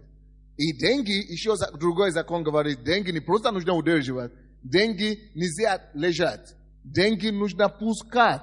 То есть каждый человек должен какие-то деньги удерживать, то есть делать сбережение. Но когда ты сделаешь сбережение, надо идти дальше. Надо сбережение сделать что? Вложение или инвестиции. Поэтому вы помните, когда в притче, Иисус раздал 10 талантов, 5 талантов и 1 талант. И потом тот говорит, я тебе верну твой. Он говорит, слушай, ты не понял. Тебе надо было эти деньги пустить в оборот. Это не просто таланты, способности. Там таланты тогда, в том переводе, были деньги. Это было как рубли или как гривни. Это было название денег в то время. Таланты, это было название, это как валюта. Это было как название, как доллары сегодня. То есть Бог говорит, тебе надо было пустить в оборот. Бог таким образом учит нас, что все нельзя съесть, нельзя кушать все то, что приходит тебе нам на руки. Это доверие Божье. Бог уже знает, насколько мы порядочными. И вы знаете, насколько и как вы обращаетесь с деньгами, показывая вашу порядочность. Если человек, допустим, не дает десятину пожертвования, это о чем говорит? Это говорится, что он либо алчный, либо жадный, либо для него деньги важнее. Почему Бог говорит десятину пожертвования? Потому что этим самым, когда ты отдаешь из тех вещей, что ты зарабатываешь, ты сам себя усмиряешь. Ты этим самым убиваешь силу денег над собой. Ты убиваешь контроль гордости и денег над собой. И ты таким образом подчиняешься Богу и говоришь Богу, что ты ему принадлежишь. Но десятину давать, это недостаточно. Если десятину и пожертвование давать, это еще не достаточно, чтобы вы жили в материальном изобилии. Надо работать, во-первых. Надо не только тяжело и добросовестно работать, надо уменьшать расходы. Мало того, что ты уменьшаешь расходы, надо сделать сбережение, надо иметь накопление. Мало того, что у тебя есть накопление, надо идти дальше, надо эти накопления куда-то пустить. Тогда вы живете по законам финансов, которые способны дать вам достаточно, чтобы обеспечивать вашу семью, чтобы потом ваши дети не проклинали вас, чтобы только и ходили, и Богу молились, и куда-то летали, и вам хорошо, но дети зато голодали. Чтобы мы не стали позором для Бога, нам нужно уметь соблюсти все эти законы, чтобы мы могли быть хорошим имиджем для Бога, чтобы мы могли быть хорошим свидетельством и для общества также. Ты об этом говоришь? Да. Как это И, у тебя произошло? ну, я начал слушать то, что, пастор, вы говорите, и что не все деньги нужно проедать. Это преступление, и это действительно... ну, А вот люди говорят, а нету, не хватает, чего взять? Да, вот вы знаете, сама суть, что эти законы, они начинают не против нас работать, а как-то, ну, это действительно, это, ну, работа закона. То, что ты больше откладываешь, и то, что ты больше экономишь, эти законы, наоборот, ну, на тебя еще будут работать. То есть ты обогащаешься. Потому что я думаю, что просто люди, ну, они не могут свое желание, ну, придавить или уменьшить, да, и как-то себя дисциплинировать, даже в еде, даже в какой-то вещи. И сейчас вот мы как семьей, мы живем, ну, так, например, покупаем вещи и кушаем для того, что не для того, чтобы для прихоти, да, как даже Библия говорит, а потому что не по необходимости. Если мне нужны, например, обувь, я покупаю, потому что это необходимо, а не для того, чтобы у меня еще 10 пар было. Остаться кому-то, Да, кому-то и показать, что вот, ну... Это как в России, что-то говорят, что, как там говорят, не очень хорошие слова. Пинте или понте? Понты. Понте больше денег. Самое главное. О, я такой... Да, ну, перед людьми, то есть, понимаете, или вот то же самое питание, вот он просто хочет потом рассказать или рассказывает людям. Я, ну, это у меня в прошлом такое было, что был в ресторане, кушал такую пищу. Но, в принципе, ну, оно, ну, ты рассказал, ну, в принципе, она полезная, хорошая пища. Но вы знаете, эти люди, они заработали на тебе.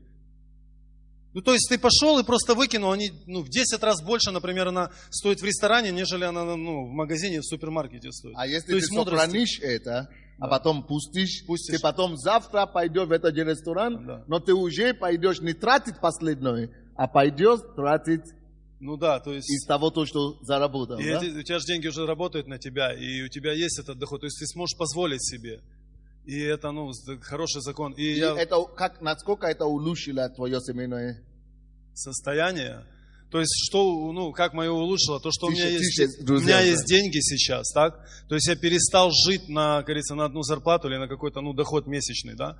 Меня это улучшило, и уже есть суммы, и в 2 места я говорю, я хочу инвестировать, в одно инвестирую сейчас, еще в одно я буду инвестировать деньги, и я просил у Бога, Боже, дай мне идею такую, неординарного, нестандартного какого-то бизнеса, какого-то дела, потому что я связан, например, с службой безопасности, я занимаюсь охраной, но она мне, честно, уже надоела. Я в жизни, в миру занимался этим, и здесь еще занимаюсь, ну, как-то уже скучно что-то.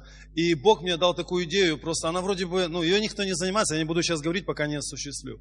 Но я был удивлен, и я говорил, Боже, ну, ты говоришь, что ум Христов, ты говоришь, что Божья идея. И она простая, но она удивительная. Но я начал искать, я начал читать книжки. Слава Иисусу Христу! Меня зовут Дима, и я служитель Центра реабилитации. И очень, конечно, ну, то, что было это учение очень хорошее. Я читал книги, но постоянно ты занимаешься с людьми. То есть, и ты думаешь, утром люди, вечером люди, ну, когда же как бы, ну, начнешь. Но написал себе, что в этом году я начну делать какие-то шаги, ну, в отношении бизнеса. Что меня тоже подтолкнула, ну, моя мама. Она приехала с очередного поста и говорит, пастор сказал, нужно продавать Потому квартиры. что это очень жаль видеть верующие наши, да, которые не специалисты, ну, просто ходят, молятся Богу. Надо это остановить. Библия говорит, что Бог обещал нам, что верующим будут главой, а не хвостом. Первым, а не последним. Лучшим, а не... Поэтому мы должны это поменять, что такое состояние в обществе, что если верующий, это значит угрюмый, бедный, нищий, ну, дурак, неумный. Поэтому мы должны это все поменять, чтобы наоборот, самые лучшие люди в этой стране стали именно верующие. И вот я смотрю, и моя мама говорит, пастор сказал, ну, нужно продавать квартиры, нужно вкладывать в другие квартиры. Но я как бы смотрел на мою маму, ну, думаю, слава Богу, вера, верит, все хорошо. Но сам так в тишине перед Богом каюсь, думаю, посмотрю, как все это будет происходить. И действительно прошел год, и мама, будем говорить грубо говоря, заработала около 30 тысяч. То есть деньги, мама у меня пенсионер. С бизнесом она вообще, то есть я так бы для себя, как бы, думаю, если у нее получилось, то есть нужно делать какие-то шаги. Для меня это было сильное как бы свидетельство. И как получилось дальше? Ну, мы поехали открывать центр реабилитации в город Фастов. Это опять же Божья воля. Вот там, где пастор, так же само каждую среду он вбивает в головы, говорит, идите что-то делайте. Он говорит, у кого нету счета? Я поднимаю, у меня нету счета. Я никогда об этом не думал. Теперь у меня уже 3 У меня теперь уже 3 счета. Теперь я уже знаю. Молодой человек, никогда не думай о том, что надо иметь счет. Какая тогда будет жизнь? надо думать о будущем. Это тоже законы жизни. Бог нам об этом говорит. Дальше говорится, что нужно Теперь у инвестировать. тебя уже 3 счета. 3 счета, да, то есть я уже могу кого-то даже проконсультировать. Вот, то есть, да, и просто потом дальше, на решение... Потому что много проблем с этими наркоманами в том, что многие из них, они начинают верить ярмо, который, ярлык, который из мира. Что ты наркоман, ты уже свободный, уже не колешься, не куришь, не пьешь. Вот и тебе достаточно. Что тебе не надо стремиться вперед? Нет. Если ты в Боге, надо наоборот начинать стремиться вперед, надо достигать, учиться, надо поступать, надо закончить институт, надо стать лучшими там, где мы есть. Наркоман уже позади, наркоманы позади, теперь надо достигать и стать полезным для Аминь. общества. И я просто хочу засветить, на помазание я услышал, и я понял, что идущий только может осилить дорогу, и никогда ничего делать не поздно. И я поехал и вложил деньги под 60%. И я хочу сказать, как это начало работать в моей жизни. Все, мои мозги начали сосредотачиваться, они начали просто собирать эти знания. Все, я где-то что-то слышу, где-то вижу, и просто собирается притягивать. То есть потому что у меня уже какие-то деньги вложил. Если я раньше об этом никак даже и не думал. То есть уже начинает собираться просто какая-то информация. И я еще хочу сказать такие вещи. Просто еще один очень сильный был мотив. Я думал, когда же это прекратится, как победить эту наркоманию. Сколько это будет. Деньги постоянно нужно добывать. На репцентры. Ты постоянно где-то, все, там просишь, там это. И все, я понял, что нужно зарабатывать эти деньги. Когда ты прикасаешься к такому, страшному горю, и это самый сильный мотив, зарабатывать деньги, идти во все сферы. Просто зарабатывать деньги, чтобы просто раздавить это зло. Все, я вам скажу, мы, как никто, другие должны заниматься этим. Мы, как никто, другие. То есть мы должны именно этот бизнес, который, допустим, я занимаюсь, постоянно ты с людьми. Но если ты знаешь закон, это не мешает тебе. То есть деньги будут зарабатываться, крутиться, и это будет усиливать работу центров реабилитации. Это просто раздавит и наступит. Есть самый сильный мотив, это ненависть к этому греху. Все, смотришь, люди умирают, а ты думаешь, надо где-то выпрашивать деньги, репцентры где-то строить, у кого-то просить, все. И ты все, возмущаешься Богу, говоришь, Господь, просто помоги. Просто дай ему эту мудрость, чтобы просто победить это беззаконие. Я просто хочу, чтобы вы услышали все. Все, приобретайте знания, которые будут помогать, которые в принципе будут работать на вас. Очень хорошая вещь, брат говорит. Слушайте, да, законы, я хочу подчеркнуть то, что он сейчас говорит, что надо зарабатывать деньги не просто ради как вы, финты, или как вы говорите, ради, чтобы красоваться. Нужно зарабатывать деньги для цели. Под что? Да, должна быть цель. Если нету цель денег на деньги, тогда деньги становятся эго, оно становится инструментом для эгоизма. Деньги начинают управлять твое эго. Ты начинаешь говорить, это я такой красавец. Это получается, что деньги начинают тобой управлять. Деньги начинают тебе голову крутить. Но если есть цель, как он говорит, хочу зарабатывать деньги, чтобы наркоманию победить. Или чтобы, по крайней мере, сколько жизнь вытащить. Вот достоинство. Мало того, что это деньги принесет ему пользу здесь на земле, эти деньги еще принесет ему пользу в Царство Небесное. Вы видите, в Библии написано, только те вещи, те средства, которые мы используем на помощь людям и на Царство Божие, только оно идет нам на пользу, когда мы умрем. Когда мы умрем, мы же с собой не возьмем счет, мы же не возьмем пачку денег с собой, мы пойдем к Богу голыми. Но Бог тогда будет оценивать нашу жизнь, потому сколько наших сил и энергии мы использовали, чтобы других людей поднимать. Сколько сил мы использовали, чтобы другим помочь. Или сколько денег мы использовали на то, чтобы только вытаскивали других людей или строить Царство Божие. Только это, поэтому Бог нас будет судить. Однажды я читал такую историю. Человек, который умер, и у него было, Бог потом через 2 дня вернул в землю. И Бог ему сказал, он был проповедником, Бог ему говорит, иди, расскажи всем моим людям. И он написал книгу, что, слушайте, на земле мы слишком тратим много времени сует. И он говорит, только те вещи, Иисус ему говорит, что только те деньги, если у тебя, допустим, $100, и если ты $1 потратить на Бога, только это считается на небе. остальные 9 не считаются на небе. То, если это $1 потратить, $2 потратить на людей, на Бога, на добро, только это считается. Все остальное, если у тебя сила 70 лет, и ты потратишь только один день, чтобы помочь, остальное только на себе, только это один день считается на небе. Потому что вот этот пастор, он был пастором большой церкви и так далее. И когда он попал на небо, Бог его зовет, он говорит ему, ты еле-еле сюда попал. Потому что ты строил церковь ради себя. Ты себя строил имидж, карьеру, как карьеризм ты делал. Ты не служил людям. А потом он увидел бабушку какую-то там на небе, которая умер раньше него. И Бог говорит, посмотри на эту бабушку. Вот он достойно сюда попал. И Бог его ведет в дом, который эта бабушка живет на небе, в дворе целый. И говорит, вот, видишь, что она заработала себе, потому что все успехи, которые ты имеешь, это благодаря этой бабушке. Она молилась. И никто ее не видел, никто ее не знает, но ее все богатства накопилось за небе. А ты, говорит Бог ему, ты все сделал только ради, чтобы тебя бить. Ты еле-еле вообще сюда попал, говорит. И говорит, давай я тебе покажу дом, где ты будешь жить. И когда он пошел в свой дом, там вообще одни стены, говорит. И все там голое, все там ужасно. Он говорит, Боже мой, что это такое? Говорит, потому что ты не служил мне, ты не ради Бога все это делал. Бог это явно нам говорит, чтобы мы накопили богатство. Не только на небе, но и не только на земле, и на небе тоже. Молодец. Слава Иисусу. Добрый вечер, дорогая церковь. Я хочу засвидетельствовать, я хожу в эту церковь, и я научился здесь таких принципов духовных, как молитва согласия, просите, и дано будет. Я жил в миру, как и все, и пользовался тем, вот как вы говорите, пастор. Вот. Но тут я научился серьезных вещей. У нас был частный дом, и должны были сносить этот массив там частный и строить многоэтажные дома. Но по каким-то причинам это было приостановлено. Мы получили квартиры, и этот дом перешел в государственную собственность.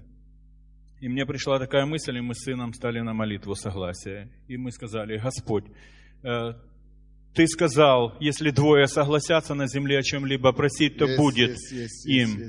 Господи, и мы шли молитвою и верой против всех законов земли, потому что если уже отошло, получили квартиры, компенсацию. Но против законов земли нельзя молиться, потому что законы земли тоже для нас созданы. Аминь. Вот, и мы начали молиться, и я говорю, мама, иди... Короче, чтобы Бог сделал вам чудо. И что произошло? Дом приватизирован нами, и земля полностью, это в нескольких минутах от метро, буквально пару минут от метро. Эта земля стоит больших денег. И я вам хочу сказать, что когда благодаря тому, что вы молились вместе, да, молитву согласия. А мама ходила, оформляла документы, и она не знала как. А я говорю, Господь, пошли людей нужных, и у нас было сомнение. Я вот еще хочу засвидетельствовать одно. Пастор Юра сидит, он помог. Я прихожу, у нас была заминка, и одна подпись не проходила. Молитва делает чудеса. Я понял вас. Да. Все. Спасибо вам большое. Добрый вечер. Я хочу засвидетельствовать, как работают законы инвестиции и законы, вообще денег. Когда мы начали строить церковь свою... Это наш пастор Фастовый, его выгнали... Тише. Расскажи твой дух слава. То есть, у нас не было здания своего, и я, как все пастыря, молился. Я говорю, что в двух словах. Его выгнали из школы. Вот с какого класса тебя выгнали? С 9-го. Я 16 лет ходил в школу. 6 лет в вечернюю школу и 9 лет в дневную школу. И все равно не закончил. И посмотрите, когда его классный руководитель увидел, после того, как он стал верующим, стал посещать церковь и стал пастором в этом же городе, она говорит, за всю историю, сколько лет она в педагогике? 20 чем-то лет, да? Больше. Где-то 30 лет в педагогике. Она мне рассказала сама, что такие чудеса я не видел.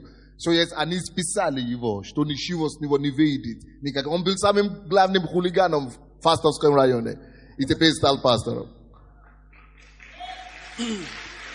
Я скажу, как работают, допустим, принципы инвестирования. У нас не было денег, я молился, как и все пастыря, Боже, дай нам здание. И не было ответа. Я изнуждал себя, изморял себя постами, молился, постоянно пробивался, уединялся, слушал уединение. Чем больше уединяешься, тем больше решится проблема. Но смотрю, у нас все больше и больше начинает прессовать и выгонять здание. Чем больше молюсь, тем больше выгоняют. И Бог мне показал на таком примере. Говорит, смотри, ты просишь, чтобы я благословил тебя здание. Это произойдет таким образом. Я заберу у кого-то здание, кто послушался законам. Когда-то, допустим, можно было дешевле приобретать, кто-то понял принцип времени, кто-то купил дешевле это здание, оно перешло в его собственность, он имеет от этого деньги.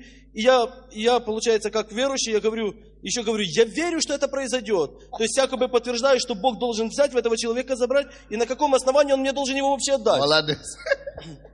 Я понял, оно не работает. Потом мы собрали определенную сумму денег и начали вкладывать в это здание. То есть начали приобретать материал, ездить везде, где подешевле скупать. То есть мы начали поступать принципом инвестиций. И таким образом мы приобрели, то есть построили себе здание. Сейчас его себестоимость намного выше. А на сколько мест вы построили здание? На 350 мест. Представьте себе, фастовый, молодой человек, 20 с чем-то лет, и построили.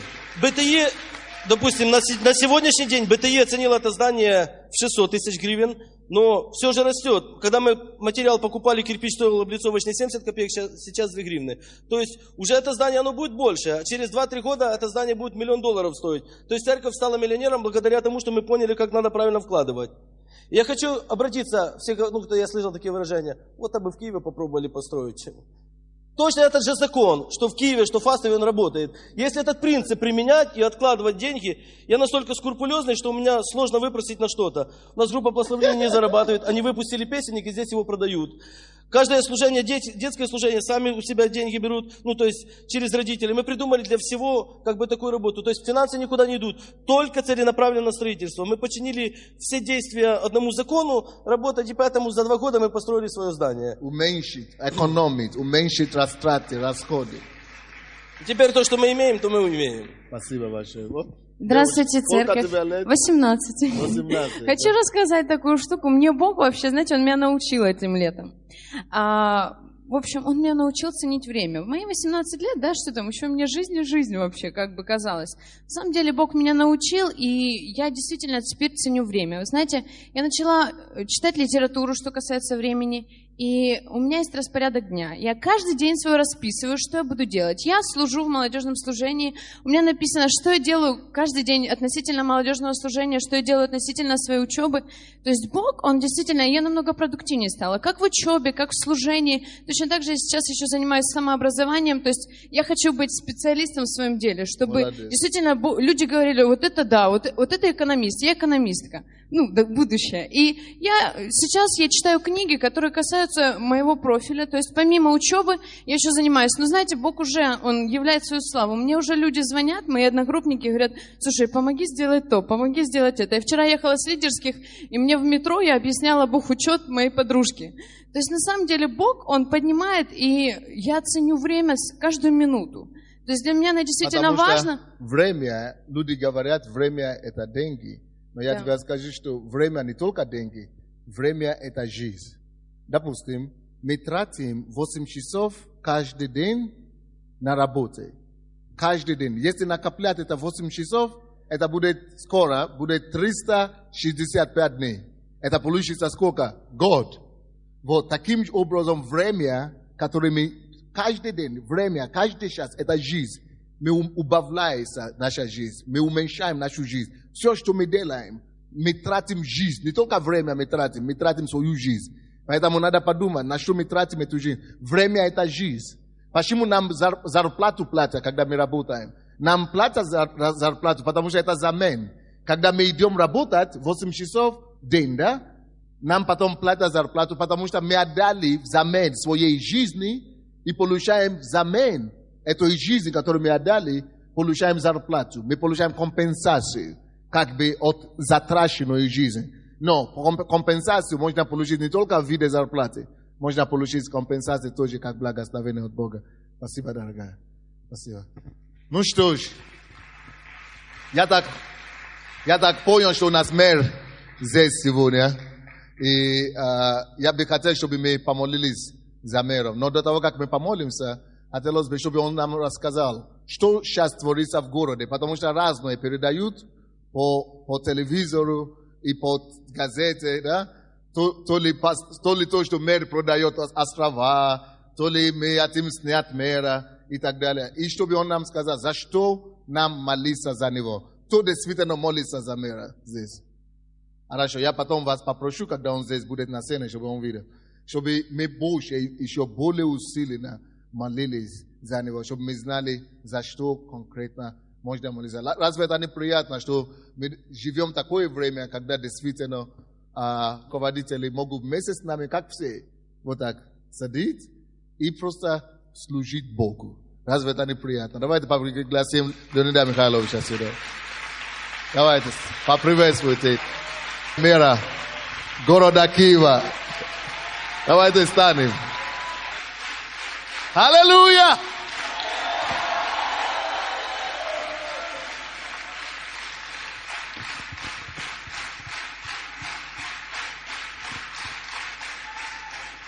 Кто из вас действительно признательны Богу и мэру за все то, что он начал делать в этом городе? Не, потому что такие порой бывают прессинги и атаки, что нужно, чтобы вы знали, чтобы он знал об этом, что есть люди, которые ценят. Даже если кто-то ругает, но есть люди, которые благодарны Богу за то, что происходит. Или нет таких людей?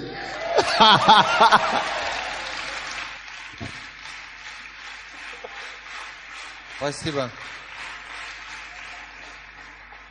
Спасибо, что вы мне аплодируете. Для меня это очень важно, потому что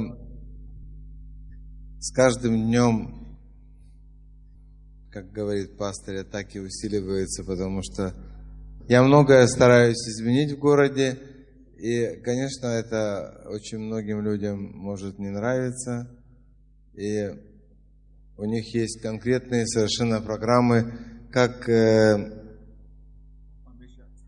помешать, да, это правда. И самое важное то, что когда я утром просыпаюсь, и прежде чем я иду на работу, я человек горячий, иногда мне кажется, вот в стране не существует правил, которые даже были при коммунизме, когда люди безответственно в чем-то обвиняя других людей, вообще ни за что не отвечают. Тем не менее, жизнь продолжается, и важно, что я это почерпнул в церкви.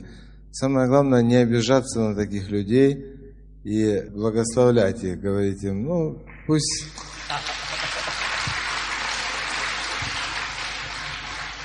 Пусть Бог их поставит на правильную дорогу.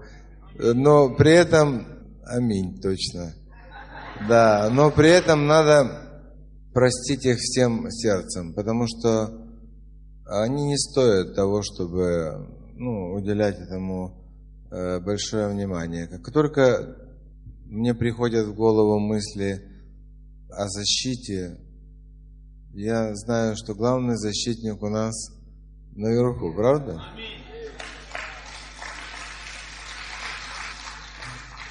И это меня успокаивает. Потому что, конечно, рассчитывать надо только на Бога. В стране очень много проблем. И в Киеве их очень много. И каждый из вас чувствует несправедливость в разных местах, где он находится. И все это нужно изменить. И иногда мне кажется, что сделать это очень сложно. Практически невозможно. Но в то же время я знаю точно, что это возможно. И сегодня я, например, встречался с заместителем Госдепартамента США. Это очень важная персона.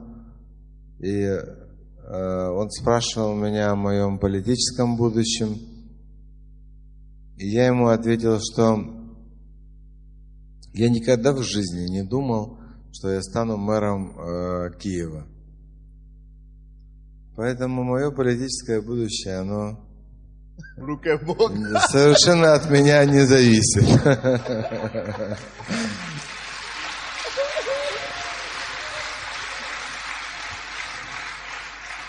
И знаете, это уровень очень высокий. Это человек на уровне вице-премьера самой богатой и очень сильной страны мира, которая сегодня не пользуется популярностью у многих, но вы даже не представляете, о каких возможностях идет речь. Это страна, обладающая, наверное, 1/3 капитала всего мира. Она сегодня поддерживает демократию в разных частях мира, и это сумасшедшая, если такими словами можно выразиться, военная и политическая мощь. И этот человек, он понял, о чем я говорил. Он понял, по-моему, самое главное, то, что я понял в нашей церкви давным-давно. Ни в коем случае нельзя обижаться и нельзя оправдываться, потому что нельзя опровергать то, что написано на заборе. Это самое важное правило, которое я почерпнул в церкви. Поэтому я спокоен. Если мои заместители начинают, что называется, дергаться и говорят: вот ты это не опроверг, ты это не опроверг, это мне только целый день и нужно будет, чтобы что-то опровергать. Не стоит выеденного яйца, называется. А вообще приятно послушать, что происходит в церкви. Я нахожусь здесь полчаса. Очень мало времени, я очень устаю в последнее время. Здорово, можно было бы применить практику высказываний разных моих чиновников, которых на 90% можно было бы на эту сцену пригласить. Пусть бы они рассказали, как они любят своих избирателей, берут ли они взятки, мешают ли они им жить, или они хотят им помочь. Но благодаря Богу я настроен серьезно. И никто никуда не собирается отступать. Надежда есть. Есть надежда. Есть надежда. Спасибо. Я вас люблю и уважаю. Я надеюсь, что мы будем праздновать победу. Аминь. Давайте встанем, мы будем молиться за мэра. Вы слышали? Хватает людей, которые хотят продолжать взять взятки, как они брали, хотят продолжать делать все, как было. И будем молиться, чтобы те, которые бьют по рукам, которые хотят помешать, чтобы Бог сам разрешил этот вопрос. Благословляйте противодействующие, благословляйте людей, которые против, которые что-то делают. Но самое главное, надо молиться за защиту. Вы слышали, За защиту надо молиться, потому что только Бог. И за укрепление здоровья. Может, вы подойдите сюда, епископ. Вы все знаете, что наш епископ Анатолий Белоножко остался жить сегодня только благодаря Леониду. Он любит это слышать, но надо знать. То есть только благодаря Леониду Михайловичу. Потому что когда врачи сказали жене, что он все не выживет, только 2% осталось. Он брал телефон и говорит, что если умрет, вы будете лично мне отвечать. Он так говорил с этими врачами, что они побежали. Раньше они уже бросили, что это все не желез. Но они побежали, и его человек живой сегодня.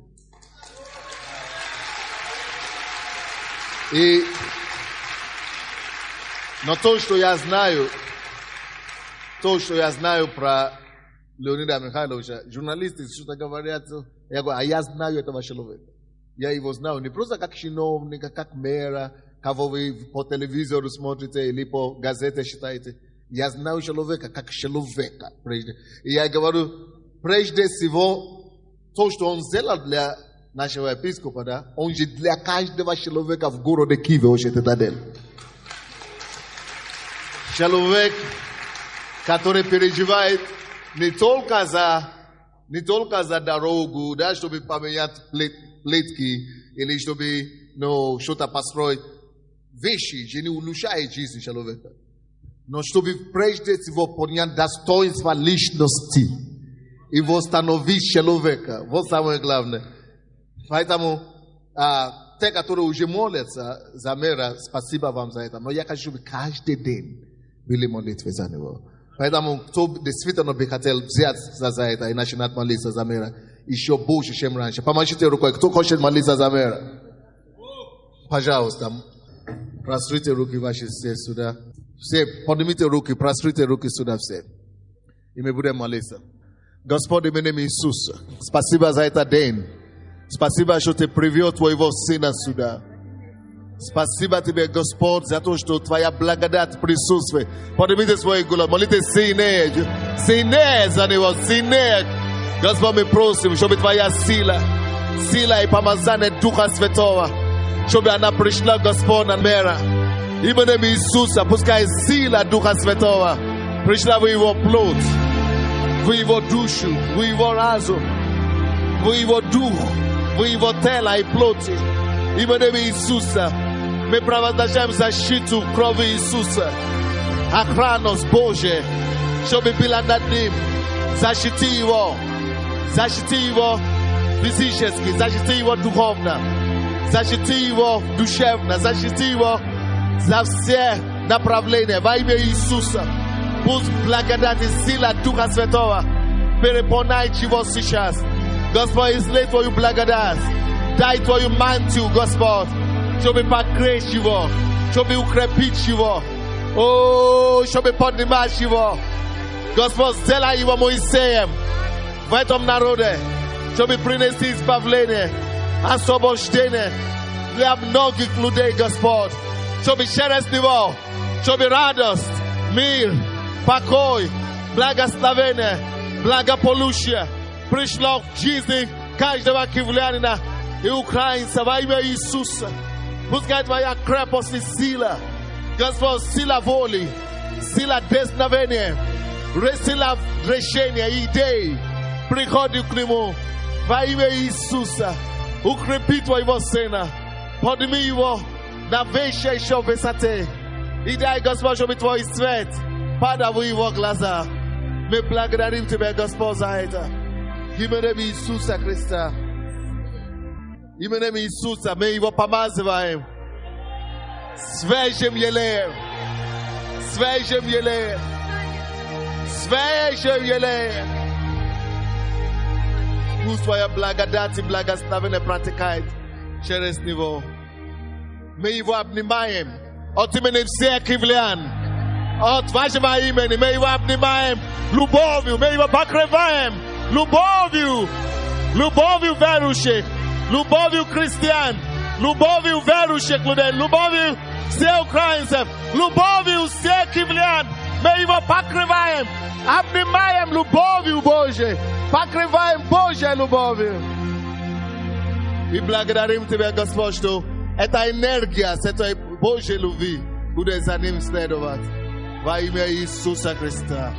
И весь народ Божий скажет: воскликните Богу гласом радости.